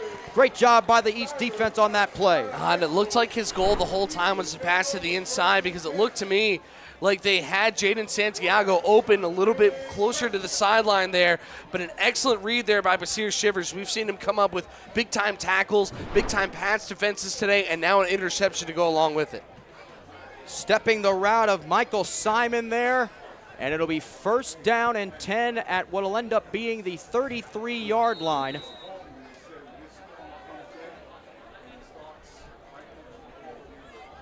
Oh, wow. So let's check our Doppler radars. Yeah, we are checking the Doppler. So we just got a report from our PA announcer that if the storm that is currently in the distance does come in, that they are going to end up calling the game. So we'll see what that ends up being. Meanwhile, on this first pass of the drive, Connor DeMasi went underneath. Pass incomplete, intended for Vincent Smith out of Newark West Side. And, yeah, let's check the Doppler radar. I think we're good. It's not supposed to rain for long either. Yeah, I think we are good here. And actually, it's actually going to go to the east of us and north of us, so we are safe. We're only going to get some light rain, if any rain. Oh, so my house will get crushed because I'm exactly northeast of here, but we'll be all right here in East Orange. Wonderful for you. Bloomfield, we'll get our plants watered. That'll be nice. Trips at the bottom of the screen, and hey, he was in Bloomfield too. That's it. Oh wow. Run up the middle there by Jalen Klein for 3 yards there on second down. That brings up third down and 7, and yes, that storm looks certainly threatening in the distance there. Yes. I know our cameras can't see it, but it is darn near pitch black over there. Well, especially with the that big high rise in the background too. The clouds are almost enveloping it over off in the distance. So yeah, it's almost like a nice urban painting. You know what I mean? Like you're right. Yes. It'd be beautiful. Third down and 6 here. Looking to throw over the middle for the first down, and coming in to bump the receiver there for the West was Emilio Mendez out of Dover. Jaden Lee drew the contact. It will be 15 and an automatic first. And this is just a timing issue right here because this is a good play. He just did it a little bit too early this time. Emilio Mendez was hustling in, trying to jump the route there and get in front of the ball, and said he was a bit too early, led with the shoulder there, and that contact is going to draw laundry each and every time. You wonder if the instincts for DeMasi kicked in there because, something similar happened earlier in the game on the other side. Remember if he saw Emilio Mendez kind of charging in, it was like, if I throw this one over the middle, looking towards Lee, if he doesn't catch it, he's going to make contact just because of how fast he's running. I mean, he looked like he was shot out of a cannon Exactly. diving in the middle of the field. So that makes the ball spotted at the 15-yard line. First down and 10 for the East. DeMassey under pressure, and he is sacked from behind. Tristan Puerta out of Passaic Valley. And they were so good this year, Passaic Valley. An excellent team. We did a lot of their games this season heading over to Susquehanna, over in that Totowa Little Falls area. And how about these defensive linemen and these linebackers today? They've been getting in the backfield. We didn't really see that in the Sims game, but No. you know, the amount of talent that's on display here, I know some people might think, all right, it's not the North-South game. This East-West game has a lot of really good players. And also, like we've mentioned before in this game, they've been practicing, not every day for the last 2 weeks, but still, they started practicing 2 weeks ago. Meanwhile, Phil Sims was just a few days, a weekend basically. Second down and quite long here as, nice little run by Connor DeMassey as he took it himself, and he'll get to the 20-yard line after he was bumped down by a couple and some extracurriculars going on downfield. And we got some bodies going downfield here, and players doing a good job of breaking things up there before it gets too out of hand. But meanwhile, it's going to be about 15 yards to go coming up here, and that's how big that last sack was. Yeah, absolutely, because, again, this is a team that can move the ball really well. I love watching DeMassey run. He ran all over the place in Week 0 in the Mountaineer Classic against Jefferson. That was the game that was actually played over at West Orange, and it was the first time in a few years that we really got to see him work with his legs. It's an underrated part of his game that Coach Manj Singh was able to unlock this season for Verona, and, he's been pulling it out here today as well. It was a 5-yard rush for DeMassey, now third down and 16. He's looking to throw into coverage and missed his target there, which was Jakem Brown, who caught the touchdown that started the scoring today. And that brings up fourth down and 16. And this with 3:18 to go here in the third quarter. A quick third quarter we're having here. Well, a lot of complete passes, a lot of running the football. And this would be a 38-yard field goal. This is where Gruber hit earlier. I don't know if they're going to have George Carr trying to do the same thing. He's an excellent punter, and he can move the ball a long way. Nope, they're keeping the offense out here. So it will be DeMassey with Klein to his right and 3 receivers at the bottom of the screen, looking to try to pick up the first down on 4th and long. He's looking near side, broken up on the play by Emilio Mendez. Redemption for the pass interference call earlier, and a turnover on downs. And that's why timing is so important, right? He basically did the same exact move that time around, just waited a little bit longer, dove in front, made sure to catch the football, and it seemed to me like DeMassey looked down his target a little too long. Mendez knew that the ball was going there the entire way, and this is a big drive right now, late in the third quarter, over for this West offense. And the clock currently is running. I believe it's supposed to be stopping, or are they doing a running clock for the second half? Maybe to avoid the rain? I'm not sure, but yeah, they are running it. They are. Yeah. Let's actually take it. Actually, you take this for the next couple seconds. I'm going to go down there and ask. Yeah, go figure things out here. As here we go with Sabrick from the shotgun set. They've been running with the base as he hands it off over to the outside of Jaden Santiago. Able to catch the seam, goes over around the 30-yard line and actually collides with the East head coach and Coach Stramulo. Nice gain on that run. It'll be second down and very, very short. Oh, actually, no, he got just enough for a first down. So a gain of 10 by the little wide receiver sweep. And a first down over from the West. And what's the word, Mr. Sudol? The word is that they are, I'm a descendant of a meteorologist, not a resident meteorologist. I didn't know that. My grandfather, That's really cool. So they are indeed running the clock, at least for the rest of this third quarter. It's yet to be seen whether they'll do it for the fourth, but they want to avoid the rain as much as possible. Again, looks like it's not going to hit us, but, with lightning, of course, it's 5 miles within the spot where you are. So they are going to try to get this game over with, which, man, this rain could not have come at a worse time for the West, down 10 with now 15 minutes of what's going to maybe end up being real time left to go. But now the clock has stopped. So maybe they just ran it for just that period of time there. But so certainly something to follow for the rest of the action here tonight. Looking to throw here is Sabrick under pressure, looking this side and pass too far ahead for Darius Rivers to reel it in. And the east sideline feeling it. Some of them doing the chicken dance over there. Yeah, right? It's very strange. That one's flapping his arms. Who's that, 24? That's over on, that's Myers. Yeah, it is Myers. And I think he's doing the quiet down, I think, more now so. Because he's not, now his teammate 22, Bashir Shivers, who had the pick earlier, he's doing the flap in the wind. I don't know what they're trying to do. You know what? They're just having to get to, maybe they're doing a rain dance, because if it rains, right? I mean, they win this game. Yeah, exactly. That could work as well. Why not? Wow. All right. the stops. Okay, so it is confirmed. The clock is indeed running. It will be a running clock for the rest of this game, as they're going to try to get this thing down before the rain and or thunder and lightning may come in. And before this second down and 10 play, it's going to be a timeout called by the east side. Yeah. So now the clock will stop. Well, they kind of have that, right? That's in the nature of the timeout. Oh, we do see somebody with it's a bucket hat, not quite Tim Breaker's cowboy hat over from Sunday, the Glassboro head coach, who even in the 30-degree weather for the playoffs last year went sleeveless vest cowboy hat. I saw him at MetLife. Yes. It was the greatest thing I've ever seen. He's awesome. He's a complete maniac in the nicest way possible. I mean that fully as a compliment, because he's so eccentric and so unapologetically himself. And, hey, it works. 2 state finals appearances and a win in the North-South All-Star game. Whoa. And now a potential win in the East-West All-Star game for the East team. Yeah. And again, folks, with a little late development here, because of the rain and the potential thunder and lightning that is in the distance. It might not rain here, but because of the thunder and lightning rule of a certain amount of miles within the field of play, the clock will be running, save for timeouts, for the rest of this game. So we should get this game done fairly quickly, which is not the best news for the West to hear right now, as they are down 10 in a game that they're trying to keep their winning streak alive in of 6 games.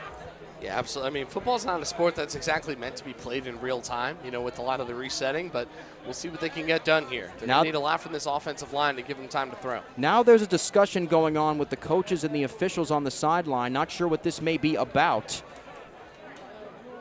I don't know how many of y'all can read lips, but... man, if only we had John Boy here to help us out. John Boy, I don't know if you saw the news. The MLB has purchased a stake in John Boy. Really? Yes. Wow. Can you imagine just hanging out doing lip reads with your buddy, and then years later you have contracts with the Yes Network, contracts with Major League here's the Baseball? thing though about that. Like, it's I don't like it. Okay. You know what I'm saying? I don't like it when big corporations take a hold of. I know the Yes Network got a hold of John Boy, but it's the Yes Network. Well, that's regional. Yeah. Exactly. So I don't know what the discussion was about right there. Perhaps it was about the clock. I'm not sure, but either way, it's going to be second down and 10. It looks like not an official. A game staff is trying to clear off on the field over to the west side. He just got off the field in time. Here's Sabrick going to tuck it and run. Oh, look at these moves in the open field by Sabrick, and he's going to get it up to his own 45-yard line after a few broken tackles. It is not the prettiest looking run, but he runs with a lot of force and a lot of power. Exactly. Just stays upright the entire way, keeps himself aerodynamic, gets a first down as we move over into quarter number 4. And that's going to be the end of the third quarter, as you said, and it's going to be a sense of urgency, a high sense of urgency for the West, as barring timeouts, which each team, well, actually, the East now has 2 of them. The West has all 3, which is key. It'll be a running clock for the rest of this game due to so this is going to be quite exciting. Man. And in fact, I'm going to call it. I'm going to tell you that it's crunch time. It is indeed crunch time, and crunch time is powered by Top Mental Game. Are you struggling with confidence, inconsistency, and playing scared and tight? Learn how to unlock your potential and perform at your best when it matters the most with Top Mental Game. Get the same personalized tools that professional athletes use to play with confidence, increase resilience, and build a champion's mindset. Visit topmentalgame.com to schedule your free consultation. Man, I just did that voiceover for their commercial today. They're one of my favorite brand new sponsors. What a perfect marriage for Top Mental Game and Big State Sports, right? Oh, I mean, course. if you have a young athlete, you're probably watching these games, and why not get yourself mentally prepared? This is going to be a lot of fun here in the final 12 minutes. And then we'll see if the running clock was just for the third quarter, if we'll change things for the fourth. But from what I'm hearing from our sources just to our left, it will be a running clock for the remainder of this game, as it'll be first down and 10 on their own 45 for the West after the nice run by Sabrick. Again, runs it at a very slow pace, but it's the long strides and the nice cuts that he makes that makes them all count. Sabrick, the handoff to Cundiff. Cundiff got a couple nice blocks, and he's got some nice speeds and cuts of his own. It'll be close to a first down near the 45-yard line of the East, brought down at the end of the play by Jashine Hayes.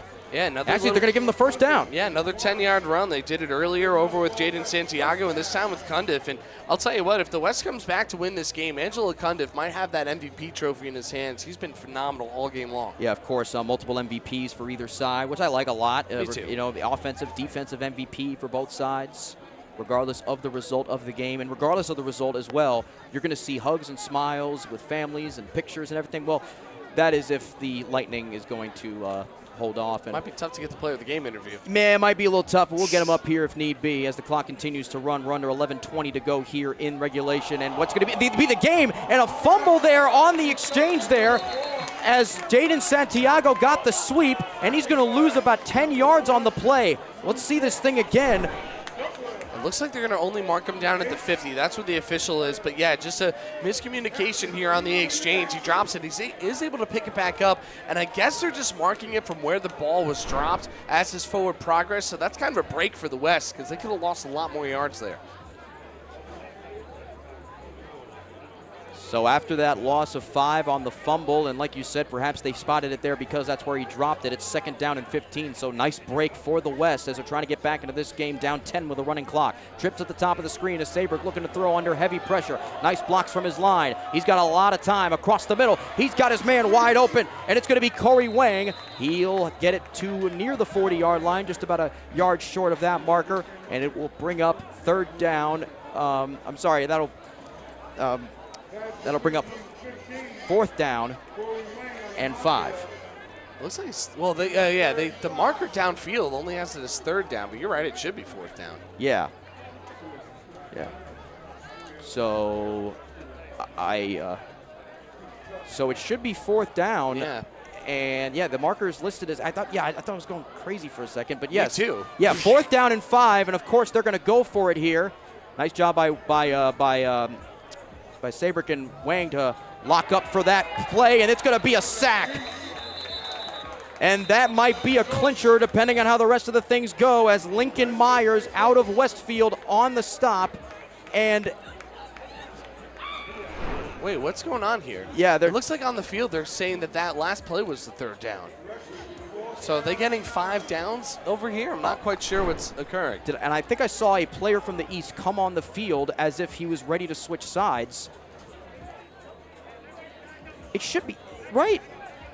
We got to go back and figure it out because I usually just trust what I see here. We normally don't have to count to 4 us broadcasters. Well, we might have to. In any case, it is 4th down and 9. I was going to say, that's got to affect the play call. I don't think on 4th and 5, that's exactly. You're going to run a quarterback draw there. That's what kind of clued me into something a little bit there. But because it was we had a timeout for the West. A timeout for the West. That's one of their 3.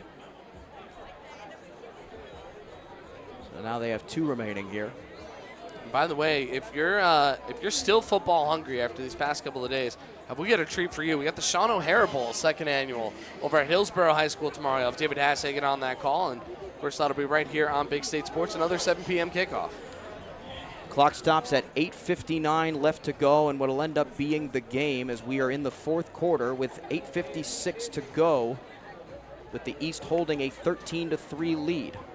I'll tell you what, with this running clock, we might be able to get to a local Five Guys before they close tonight. Oh, but Five Guys close late. They close at about 10:30, they do. 11 o'clock. Don't you know that? They're accommodating. I love it. Of folks that are craving some not late only night that, eats. they're accommodating to whatever you want on your burger. You can style it however you want. What do you get your Five Guys burger with? So I read an article about what this one come on. journalist No. No, but I'll tell you what. They were right. It was an optimal Five Guys burger. And I'll give you it after the next play. Okay, well, it's we're looking forward to hear it. It's very good. And again, we thank Five Guys for helping us sponsor this game. So it is done. 4th down and 9.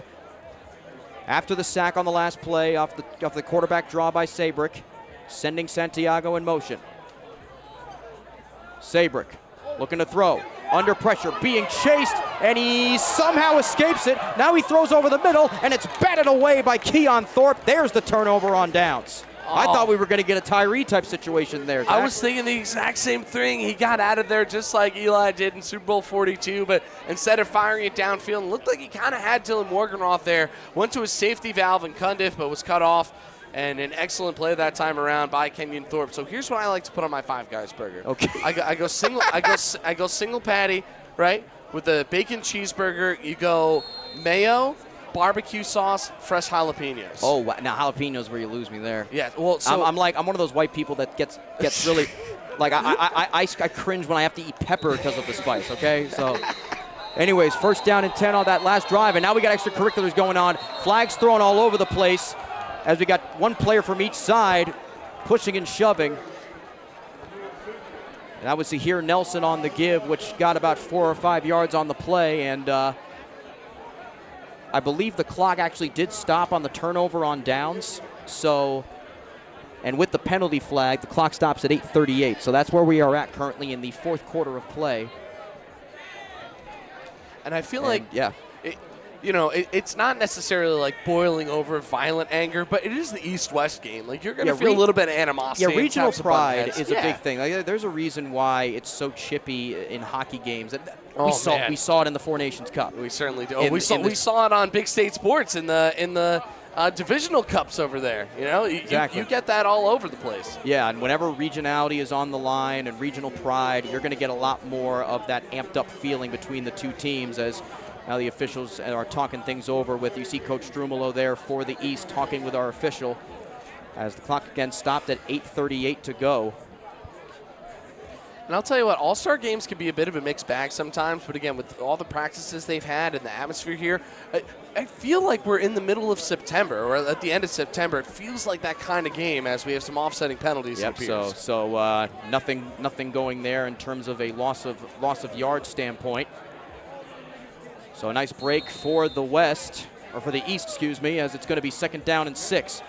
Ramos in at quarterback, hands it off. Nice little run here going on here, but he loses the football. Losing the football was Zahir Wilson. The West says that they have it, and they do. Wow. And what a better time for this to go down.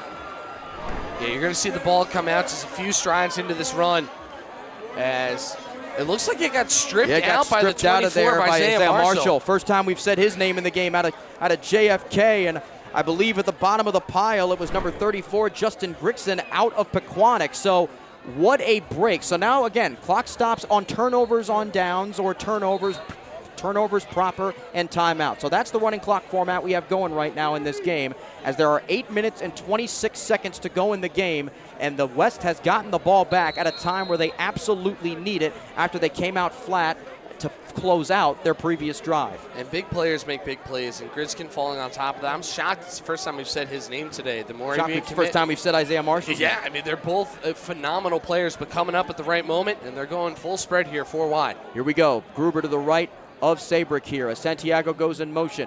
It's going to be a sweep to him. Is he going to look to pass the ball? No. He's going to cut it across the field instead, and he's got some open space. He got the block from Sabrick, and he's still on his feet. Now he sees some more room on the other side. Are you kidding me with this play? Santiago is going to have a first down at the East 40-yard line. Was he going full beast mode on this play? Look at the way he's moving from side to side. He ran about 50 yards to get about 25. I love this block by Sabrick too. Watch, he's calling for the ball here and then just lowers his shoulder, boom, just enough of a chip, redirects the defender there, and now he's got all this room in the middle. He's able to cut back up the seam, and coach isn't going to like this in the regular season, but again, in a game like this, take a couple of chances, and he gets a lot of extra room. Jaden Santiago with a great run, and he's going to get a well-deserved breather now. Yeah, and it's now under 8 minutes to go here. 7:45 and counting left to go here in the game. And that's kind of the only, the downside of that play is that it took a lot off the clock. And really, if he would have gone down where he was caught up with the defenders, it would have been just a couple yards shy of where they are right now. So we'll see how this ends up working out for the West, as there are trips at the top of the screen for Sabrick and company as Gruber remains in the game at running back. They got Simon at the bottom of the screen, big 6'4" receiver. Sabrick looking his way, and he is tapped down in the backfield for the second time. Kervin Desir with a huge sack. Man, he had 5 in the regular season. He's got 2 today. Didn't need much this time around. Sabrick was just caught off balance. Well, watch this again as he does look away. Or actually, he did look down, Mikael Simon, but didn't have enough time. The way the defense collapsed on top of them. This East defensive line has been nothing short of sensational this evening. So now they're back in minus territory here at the 49-yard line. And by our math, this is going to be 2nd down and 22 as the clock again continues to tick down past 6 minutes and 40 seconds. And, you know, onside kicks are a thing that you can do in all-star games. It's not like the NFL or college where you have to, you know, announce it previously, which is, you know, you can go on all day about that. But they're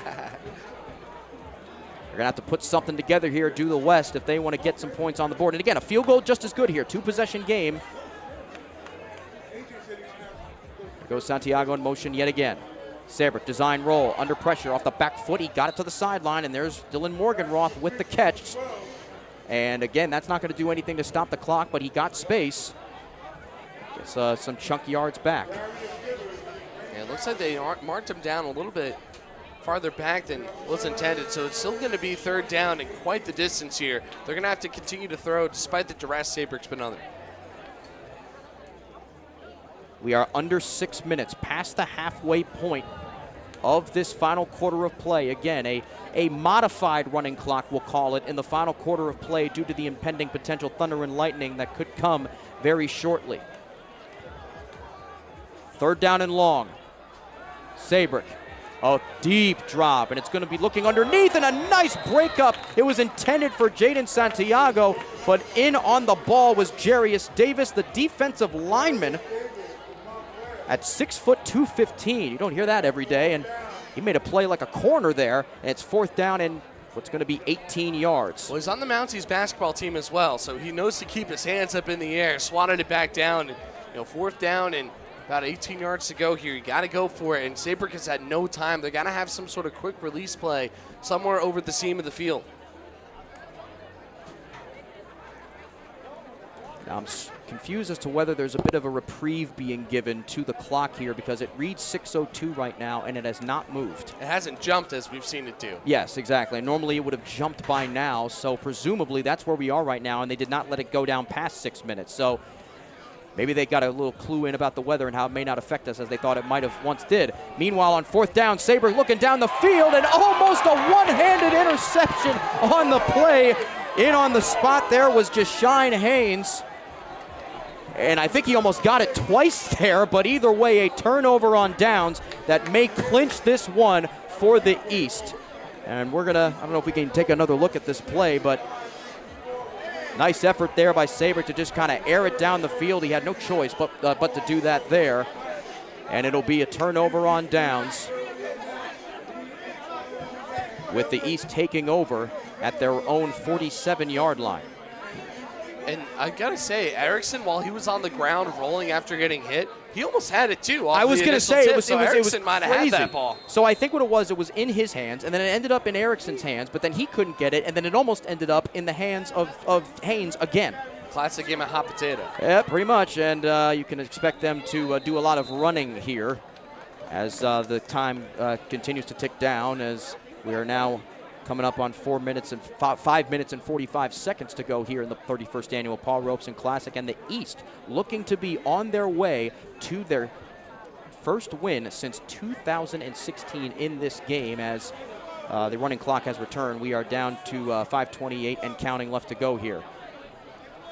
Going to be Klein again, dragged down by the jersey in the backfield by Lincoln Utes. They've done a good job of kind of stymieing his efforts in this game, because he was a guy who not only McCarney but also Strumolo expected to make some noise in the game today, and we haven't said his name a lot. Well, Klein's a home run hitter. He's a lot like, that Saquon Barkley type of runner. We'll have a lot of 1, 2, 1, 2, -1, and then 50. So if you can seal him for most of the game, that's pretty good, but we saw that crazy run he had earlier in the game. He can explode at any time. And we have a stoppage here as the East is going to call timeout. So this is, I mean, by the way that the game is going and what the score is, this is likely a personnel timeout. Yeah, absolutely. And also maybe slow things down a little bit. You want to get the first down here. You pretty much, if you can, want to possess this football for the rest of the game, and you want to make sure that you've got everybody on the same page. And like you mentioned before, just make sure that you've got the right package out there on the field. They have 50 yards to go. If you score, that's great, but all that matters is to keep those 3 digits on the clock subtracting as much as you can. Clock stops officially at 4 minutes and 51 seconds after the timeout. It's 3rd down and 7. It'll be at midfield. Connor DeMasi in the game at quarterback. They're Been little variation with that, save for a couple series where Noah Ramos out of Livingston was involved. As it'll be Jalen Klein remaining in at running back after last drive. It was Zahir Wilson who gave up the fumble. Looking to throw here, and it's going to be caught right just short of the sticks. It will be 4th down and short after the reception on the play by, I believe that was Vincent Smith from Newark West Side. And we'll see if they keep the offense on the field to nip it in the bud here. They might as well here. I mean, they can punt it if they want to with Carr, but the way that they've been able to move the ball on the ground, especially if you can get Klein on the outside with a pull block from one of your interior linemen, and it looks like they are going to bring in an extra lineman here in the form of Isaiah Robinson Ward from East Orange. And I think, what a way to bring him in here. Yeah. He made a tackle earlier on in the game, and really, by the looks of what has happened the last couple of plays, it looks like wind's kind of been taken out of the west. Sales is, speaking of wind, running like the wind is Jalen Klein, brought down inside the 15-yard line, eventually by Xavier Cuevas, and that, folks, should do it. And what did we just say about Klein as well? He is a home run hitter. Let's see if we can watch this run again. And look at this. What did we talk about? A pull block from the interior lineman. You see the left guard pulls in, takes down the big number 17 and Tristan Pereira, and look at him go. He just continues to run through the arms of would-be tacklers. And it looks like we do have a West player down on the field. Yes, and as they tend to that, we are going to take a short commercial break. We'll be right back here from the Paul Robeson Classic on Big State Sports. Why didn't I just call Blue Nail Exteriors? Pick Your Cards is located on Route 46 in Ledgewood. Our huge inventory can be shopped online at pickyourcards.com, where you can use the code BigStateSports for an extra discount. Blue Nail was superior in almost every aspect. We've worked with contractors for almost everything in the firehouse, and Blue Nail really made us feel comfortable all the way through, from the contract to pre-planning to scheduling, getting the job done. We are thrilled that they were able to do the job for us. All right, so after the injury to Jaden Koger of the West, he's up and okay. It's going to be 1st down and 10 here, as it's going to be Jalen Klein again trying to cut it upfield for the East. Wrapped up just before he could do anything big by Hector Lopez III out of Hanover Park. And again, under 4 minutes to go to the abbreviated running clock. And you're seeing some handshakes and pleasantries being exchanged on the East sidelines as they feel they are, well, it's almost guaranteed at this point that they are going to break the drought. Yeah, it takes several calamities in order for the West to come back at this point. The Eastern firm control, moving the ball well. Looking to now run the ball here is Connor DeMasi, and he gets pushed out of bounds there. Hector Lopez III once again, 2 straight plays making plays. Gain of about 3 or 4 on the play. It gets him inside the 10-yard line. Again, clock continues to run as we're kind of on 3:15 to go. And again, Hector's not the biggest guy in the world. He's really my height, and he's a little bit lighter than I am. But just like all of Hanover Park's players, they're small but mighty. They're very deceptive, and they're such good tacklers. And good to see Hector playing in this game and making an impact here at the end for the West, trying to slow down this East offense. Any type of score here would do it if it's not done already. And movement on the line that'll push the East back 5 yards. Those are really, except for the 2 pass interference calls, those procedure penalties have been the only penalties in this game. And there haven't many of them either. No, and that's the reason why, even without the running clock, we would have gotten out of here in terms of the game broadcast by about 9:15, 9:20. I mean, we could go to 5 guys and hang out for over an hour. Yeah, we could. We could do the whole thing. We Get could. A shake, And again, we'd like to also thank the following sponsors: Mandelbaum Barrett, Open Road Mazda, Moorestown, Top Mental Game, Sudden Victory Customs, Hydrolife Therapy, AP Roofing and Siding, and of course 5 guys. Is looking towards the end zone is Connor DeMasi, but it was batted down at the line. I believe he tried to actually get his man on a crossing route there. I think it was Gaynor Blackman. Yeah, in and Gaynor out of his Blackman hands. again, in and out of his hands. So that brings up 4th down and 11, with the clock continuing to tick. Under 3 minutes now. And again, a big thank you to the facility here at East Orange campus for always being great hosts to us here at Big State Sports. Really happy to continue to be the exclusive broadcast partner for this game. It really means a lot to us. Hey, who would have thought when I signed on 8 years ago, it was basically me and our proprietor George Muha, And then when you came on, it was basically me, you, a couple other guys, and George Muha. Yep. And here we are now doing this. It's all because of the fans and our sponsors, and we thank you all very, very much. Connor Damasi looking to get a fade to the corner of the end zone. Almost catching it was Yazid Thomas out of Newark West Side. The crowd reacting as if they just witnessed a tragedy as it's a turnover on downs. With the clock stops at 3:08 off the turnover. And he almost had that goodness. too. And that's a good read by Damasi, though, because it looks like there's tight one-on-one coverage there, but he knows that Thomas has that great separation speed. He does it at the end, creates about 3 yards of room, but just couldn't quite get his hands on the ball in time. Great throw by Damasi, just a little short on the execution. I mean, we saw Thomas make a catch similar to that earlier on in the game, and it was the play that really started everything for the East offensively, and it was the gadget pass from Ian Gaynor Blackman down to Thomas. Just couldn't get his paws on it on that play, and I was laughing about the way that you could have convinced me that it was a 1-point game and they were trailing, and that was the game-ending play.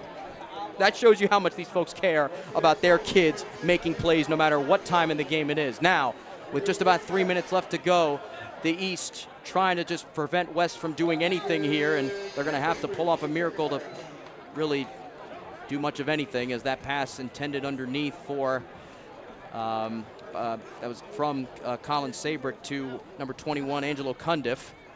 And I don't know if Basir is going to be playing in college or not, but if he does, I mean, he's going to be sending his last name down the spines of many opponents. He's a really, really tough defender. Yeah, and he was in on the coverage on that play, which caused the pass to be incomplete. And that's another thing about this game. More so than any other All-Star game, this is the last game for most of the kids in this game, or a good number of the kids, I should say, in this game. So putting it all on the line is everybody out there. And it's going to be a nice little pass to the sideline. It's going to be Corey Wang from Colin Sabrick, and now they're stopping the clock. So now they're okay. So it seems like the running clock has become somewhat. It's kind of like, you know what it is? I think they're pulling a flag football here. It kind of, and also because for those who don't know, flag football in the last 1 minute of play in a given half, they do regular timing. So it seems like they're doing regular timing here in the final 3 minutes of this game after doing a modified running clock for the latter half of the third quarter and the first part of the fourth. Yeah, because it appears as if the weather is, it's quite steered out of the way. Yeah. Probably watering my plants at home. So. Yeah. So is PA guy.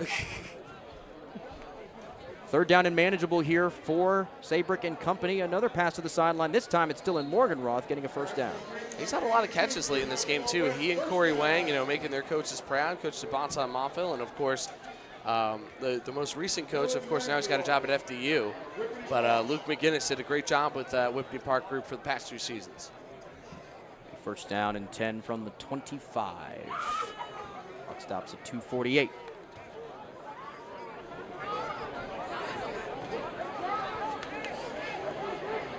Three wideouts in the game, 2 at the bottom of the screen. It's going to be Santiago and Simon for the West. Sabrick looking on a crossing route to find his man in the flat. That was Xavier Cuevas, but I'm sorry, that was Brandon Ramirez out of Passaic Tech, but the H-back could not put his paws on it, reel it in, so it brings up second down. It looks like he took his eye off the ball there at the end. He thought he had it in his hands. He had space too. Run. Yeah, he did. He could have at least made it somewhere towards the sideline, pick up a couple of yards, but it might be just too little too late regardless of the place. You're down by 10 with just 2:43 left to go. And the intensity from the coaches on the east side at the same time. I mean, they're coming dang near to the near hash to try to call out these plays to these guys. Again, they're up 10 with less than 3 minutes left. Here on second down, nice job there by Sabrick to escape the momentary pressure, and I don't know if that pass was complete to the sideline. I believe that was Erickson from Madison on the catch, and yes, he ended up catching it, but albeit losing 2. A trio of Morris County receivers making some grabs here later in the game over on the west side. And the East about to snap a very long streak in the return here to Paul Robeson Stadium, the refurbished facilities, and the community deserves it. And a refurbished team. Yeah, and a much refurbished team. I mean, they had exactly what the doctor ordered all game long. Yeah, and again, you wonder how much the depth that they have in terms of the togetherness of the kids, and how 20 kids from the Newark Public School System are in this game. And then you have the amount of players. They trump the West by about 10. Yeah. As there goes Santiago in motion for the West as they're trying to put something together here to go out with some pride points here. Nice little clean pocket here for Sabrick, and that pass is almost intercepted there on the play by Jacine Reed. And there's Jacine Reed making a play in both games over the last 3 days. Phil Simms and now Paul Robeson. Again, we can't say enough good things about him with how well he's played and how impressive he's been. As now we do have coaches that are out, at least by the numbers here, calling out some of these plays. There's literally 2:27 to go. And they're up by 10. And they're fired up. I mean, Yeah, no, you can't take the fire out of a football coach. No, not at all. And these are the types. I mean, these Essex County programs, these, these Union County programs, they have coaches like this. Yes, we do. Everywhere. Yes, we do. Yes, we do. Yes. We do. Bloomfield alum. Grew over up here. with that. Coach Carter, he's on the sideline here, always helps make this game happen. He's a great man. He's been helping do this for a long time. 4 wideouts in the game here. And in motion is Erickson. Sabrick under pressure from behind, and he gets brought down on the play. It's going to be the combination of Jarius Davis and believe that was Lincoln Myers in there as well. And that is a turnover on, not a turnover on downs, I apologize. It's going to be a, it was a turnover on downs. On 4th down and 11 that was, so now the chance to score here for the East All-Stars here if they choose to do it, but man, what a play there by both Myers and Davis. I mean, I saw Myers. First team all-conference honors right there. I saw Myers in at the end, and again, his head coach says he only plays at 1 speed. We saw it right there. Top gear only.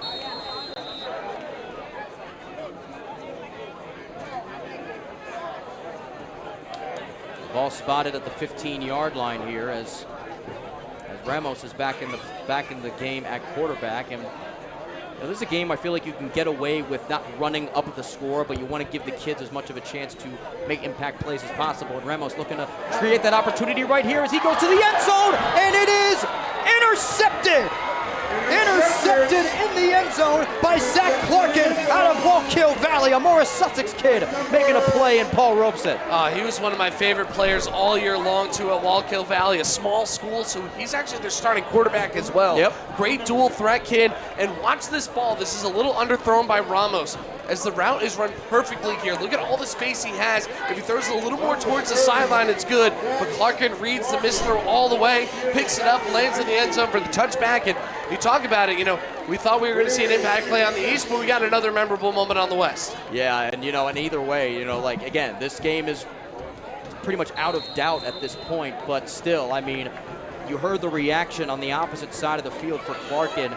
I mean, you'd act like that, again, the crowd, the players on his side acting like it is a tie game right now. Yep. And that shows you how much it means to everybody here to just give their kids, whether it's a going out party for their high school careers or their football careers in general. Here's Cundiff on the first play of this new drive for the West, and nice little game there. Again, he's kind of like Sabrick in the way that he runs the ball where, he can make plays obviously with his speed, but he can run at very slow pace if he wants to, and still get yardage. He's kind of like how Le'Veon Bell was for the Steelers. Yes, he's very patient. Yeah, he's patient. He waits for his linemen to move. I mean, he had an awesome offensive line over with Pequannock in all 4 of his years playing over there. So doing the same thing with an all-star unit here. And really, it's been the running backs, right, in this game that have really starred on the offensive sides of the ball. Yes. I have a feeling we're going to be able to talk to one of them for a player of the game. Elmendorf Mazda Morristown player of the game after this game ends. And a first down there off the pass from Sabrick to Brandon Ramirez, who had that drop earlier. It's a nice little moment of redemption for him. And something about Sabrick that I have not mentioned yet that I feel like we need to address this. We need to address this, okay? So he eats jelly sandwiches. Just jelly? Not peanut butter and jelly. Just jelly. Just jelly. So bread. Wow. So bread, jelly, bread. That's it. Do we know what kind? Did he say it was grape or strawberry? I don't know. All it said in the Bergen Record Athlete of the Week. That's so great. Was I love those articles, by the way. Those are awesome. And looking to throw deep down the field here is Sabrick, and it is almost caught there by Simon on the far sideline, but nice coverage there downfield by Gianluca Cicchetto. I was going to say, was it raspberry? Because only one man would ever dare give me the raspberry. Lone Star. What? You ever watch Spaceballs with No. Mel Brooks? You haven't? I completely whiffed on the reference. Oops. No, you didn't whiff for the people at home. I'm sure I thought many for of the folks I at thought home for have seen sure you Spaceballs. were a Mel Brooks guy. I am, but I just haven't seen that movie. Oh, you would love it. It's classic Brooks. The classic Brooks movies I like, I don't know if I can talk about on air. Listen, I've yet to meet somebody that doesn't like Blazing Saddles. I'll just make that abundantly clear. Yeah. Everybody The loves it. subject matter, I don't know if we can discuss it on here, No, but it but is a everybody loves great movie. Play action here for Sabrick, and he goes underneath to Cundiff, shakes one tackle, stays in bounds, and he'll be halfway to the first down markers, which will set up a third down here with just over 60 seconds to go here in the game. And I hope Cundiff chooses to play some sport in college, whether it's at the club level or whatever, because he's such a gifted athlete. He's a good kid, too. I remember talking to him in the preseason as part of our camp visit series on Big State Sports, and he's a really special athlete. So I hope he continues to use his gifts and talents in that regard. And you can feel the crowd on this side starting to do some cheering here, and and the coaches for the East. So the clock should be running. It has stopped, and they want to get out of here. They want to get. They don't want to give the West any chance. And there goes the clock. We are now under 60 seconds, much to the delight of the folks on this side of the field. Sabrick looking to throw once again, under pressure, gets away from the pressure, throws it over the head of Cundiff. And that brings up fourth down once again. Again, there was a turnover on downs last time out with the sack by Myers and Davis for the East. It looks like up to this point they've kind of called off the dogs a little bit when it's come to sending the house on some of these blitzes. Maybe giving Sabrick a bit of a breather, but they might send some here on fourth down. Worked out for him last time, and clock stops at 46 seconds to go. For fourth down and 2.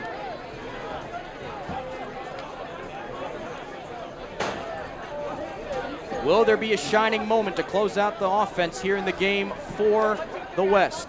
Sabrick, and it's going to be a shining moment for the defense for the East. Another sack on fourth down, Reynaldo Carter out of Weequahic. Man, they like coasted to last season, not this year, but the year before, and a big part of it was Reynaldo Carter. They also had a good year this time around. Look at him just run right through this offensive line. Sabrick has nowhere to go. He's a big guy. Stood there like a statue there for a couple seconds. Well, he tried to drop the shoulder. It usually helps him because he's big enough that he can shrug him off. And we've seen him do that in this game so far. But not for Reynaldo Carter. He's 5'10", 190, and he uses every little bit of that mass. A lot of undersized linemen on either side in this game, and that's really, really not a factor for them. They just, the physicality is the name of the game for offensive and defensive linemen, and that's really the case here tonight, as we've seen a lot of undersized guys make big plays in the backfield. And folks, they are under 40 seconds to go now, and undoubtedly we're going to see some kneel downs here for the East. They're in victory formation there. Yep, and we have a new quarterback in the game for victory formation as Coach Strumelo gets the Gatorade bath on the sideline. John DeSarno out of Dayton kneels on it, and that, folks, is going to do it as we have it. Oh, Cameron didn't catch it, but Ken Brown on the other side of the field with one of the best celebration dances I've ever seen. Oh, man, Coach Strumelo, he's loving it there. He had a great time out here today, and I'm so happy that we had to see him and Coach McCarty go at it out here today, and a great all-around effort here from the East side. Jaden Lee tosses the game ball into the air, and thus ends the 6-year losing streak for the East in the Paul Robeson Classic. They pull it off. 13-3 is your final, as they return to East Orange campus with a win for the East side, coming out heavy to support their team here tonight from wherever they may have come in Essex, Union, and Hudson counties. Another great addition to this game, Zach. This was phenomenal, man. I was really happy to be able to hop on here with you today. And a little bit of the old school, more Sussex, and a little bit of the new school as well with you and me coming together. But, getting to watch all these young fellas out here. I mean, you and I have covered many of these kids for most of, if not all of their high school careers. So to watch them cap it off on both sides, and we saw big plays. Look at that! Wow! Oh, we didn't catch that on camera, but Ken Brown again. He's doing everything out of frame. He's a gymnast. He just did a double back handspring. He's flashy, but doesn't want the spotlight. Yes, exactly. But what a game this was, too. I mean, we saw a great effort over on the west side. Zach Clarkton with the pick. Brian Gruber with the 38-yard field goal. We saw the receivers, the linebackers do a great job today, but ultimately it was Jaden Klein and company on the side for the East, going ahead, getting the job done, and bringing it home for the first time in over half a decade. And folks, we thank you so much for joining us here tonight, and we've got a bunch of stuff going on tomorrow on our channel, but let's listen to the MVP awards here down on the field. Okay, defensive MVP for the West Squad. Number 9 from Mount Olive High School, Lincoln Yost. And that is one of those things that where it's the MVP, not necessarily in the stat sheet. As there you see Coach O'Connor for Mount Olive out there with his player. Again, second all-time in tackles for Mount Olive, and he didn't make a lot of tackles out there, but with the way that he was running around and closing off edges, that is why he is the defensive MVP for the West. High School, number 4, Jalen Santiago. Not a surprise there. Made a lot of great runs off of those jet sweeps in this game here tonight. And for that, gets the offensive MVP. Nice job, folks. Congratulations. And now, for the East Squad MVP, on defense, from Snyder High School, number 22, Bashir Shivers. Bashir Shivers had that big pick earlier on in the game. Well-deserved honoree for the defensive MVP. Broke up a lot of passes, too. He was a great tackler. He was all over the field, so way to bring it home. And now for the offensive MVP of the winning East Side. Those are nice trophies, I'll tell you. Those are huge. Oh, my God, right? It's like what your parents would get in, like, a bowling league. They always go all out for their trophies over there. Same with Phil Simms, right? Absolutely. Oh, yeah, those trophies were massive. Pictures aplenty here.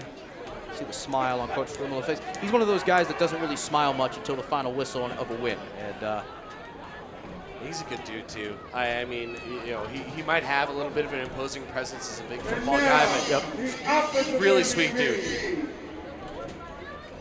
From Mountain Mexican High School, number 7, Jalen Klein. Yeah, and you have to give it to Klein. Multiple big burst runs. You saw one at the end of the game that virtually clinched the game.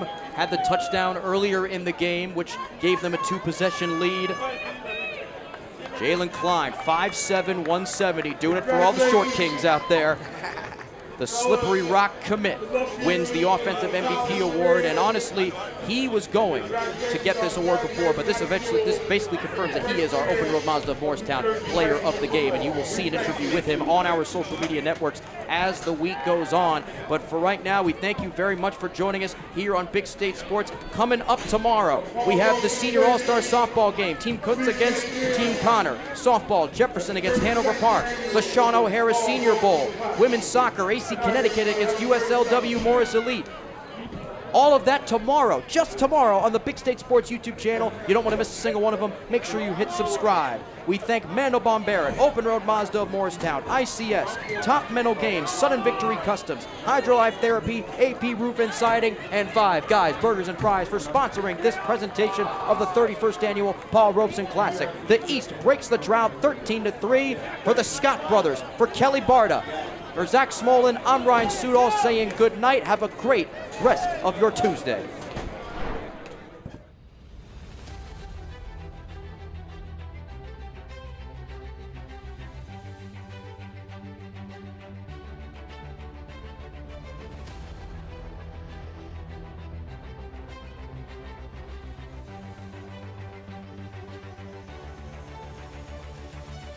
Sabrican at quarterback.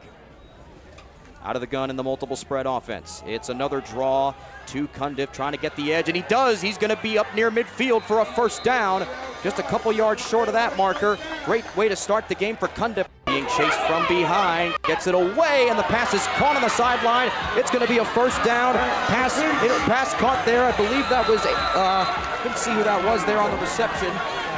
It was number 88, Mike Santiago, trying to spin away from tacklers, but he is stacked up by 4 or 5 members of the East team, and it's a turnover on downs. A great bend not break. DeMassey out of a run, starting the game at quarterback. To his right, Jalen Klein out of Shabazz, but it's going to be looking to be a double pass here down the field. Ian Gaynor Blackman looking for number 0, Zeke Thomas, and it is caught.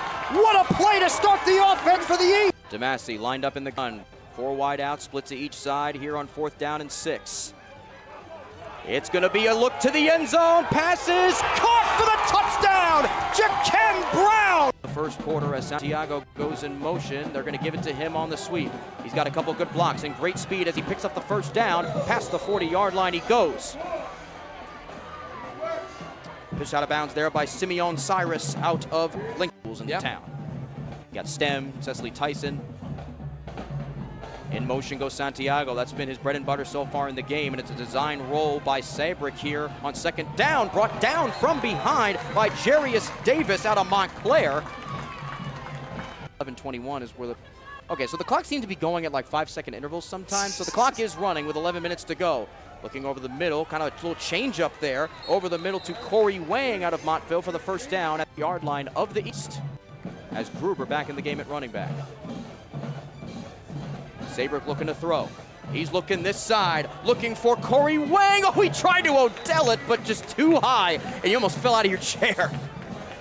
And he gets Harrison right at the line of scrimmage, but pushed back by two members of the East. In on the stop there was, believe that was... Takes the hand to Gruber, quick pass. This is caught here by Darius Rivers out of Wayne Valley, and he's gonna have a first down after breaking a couple tackles.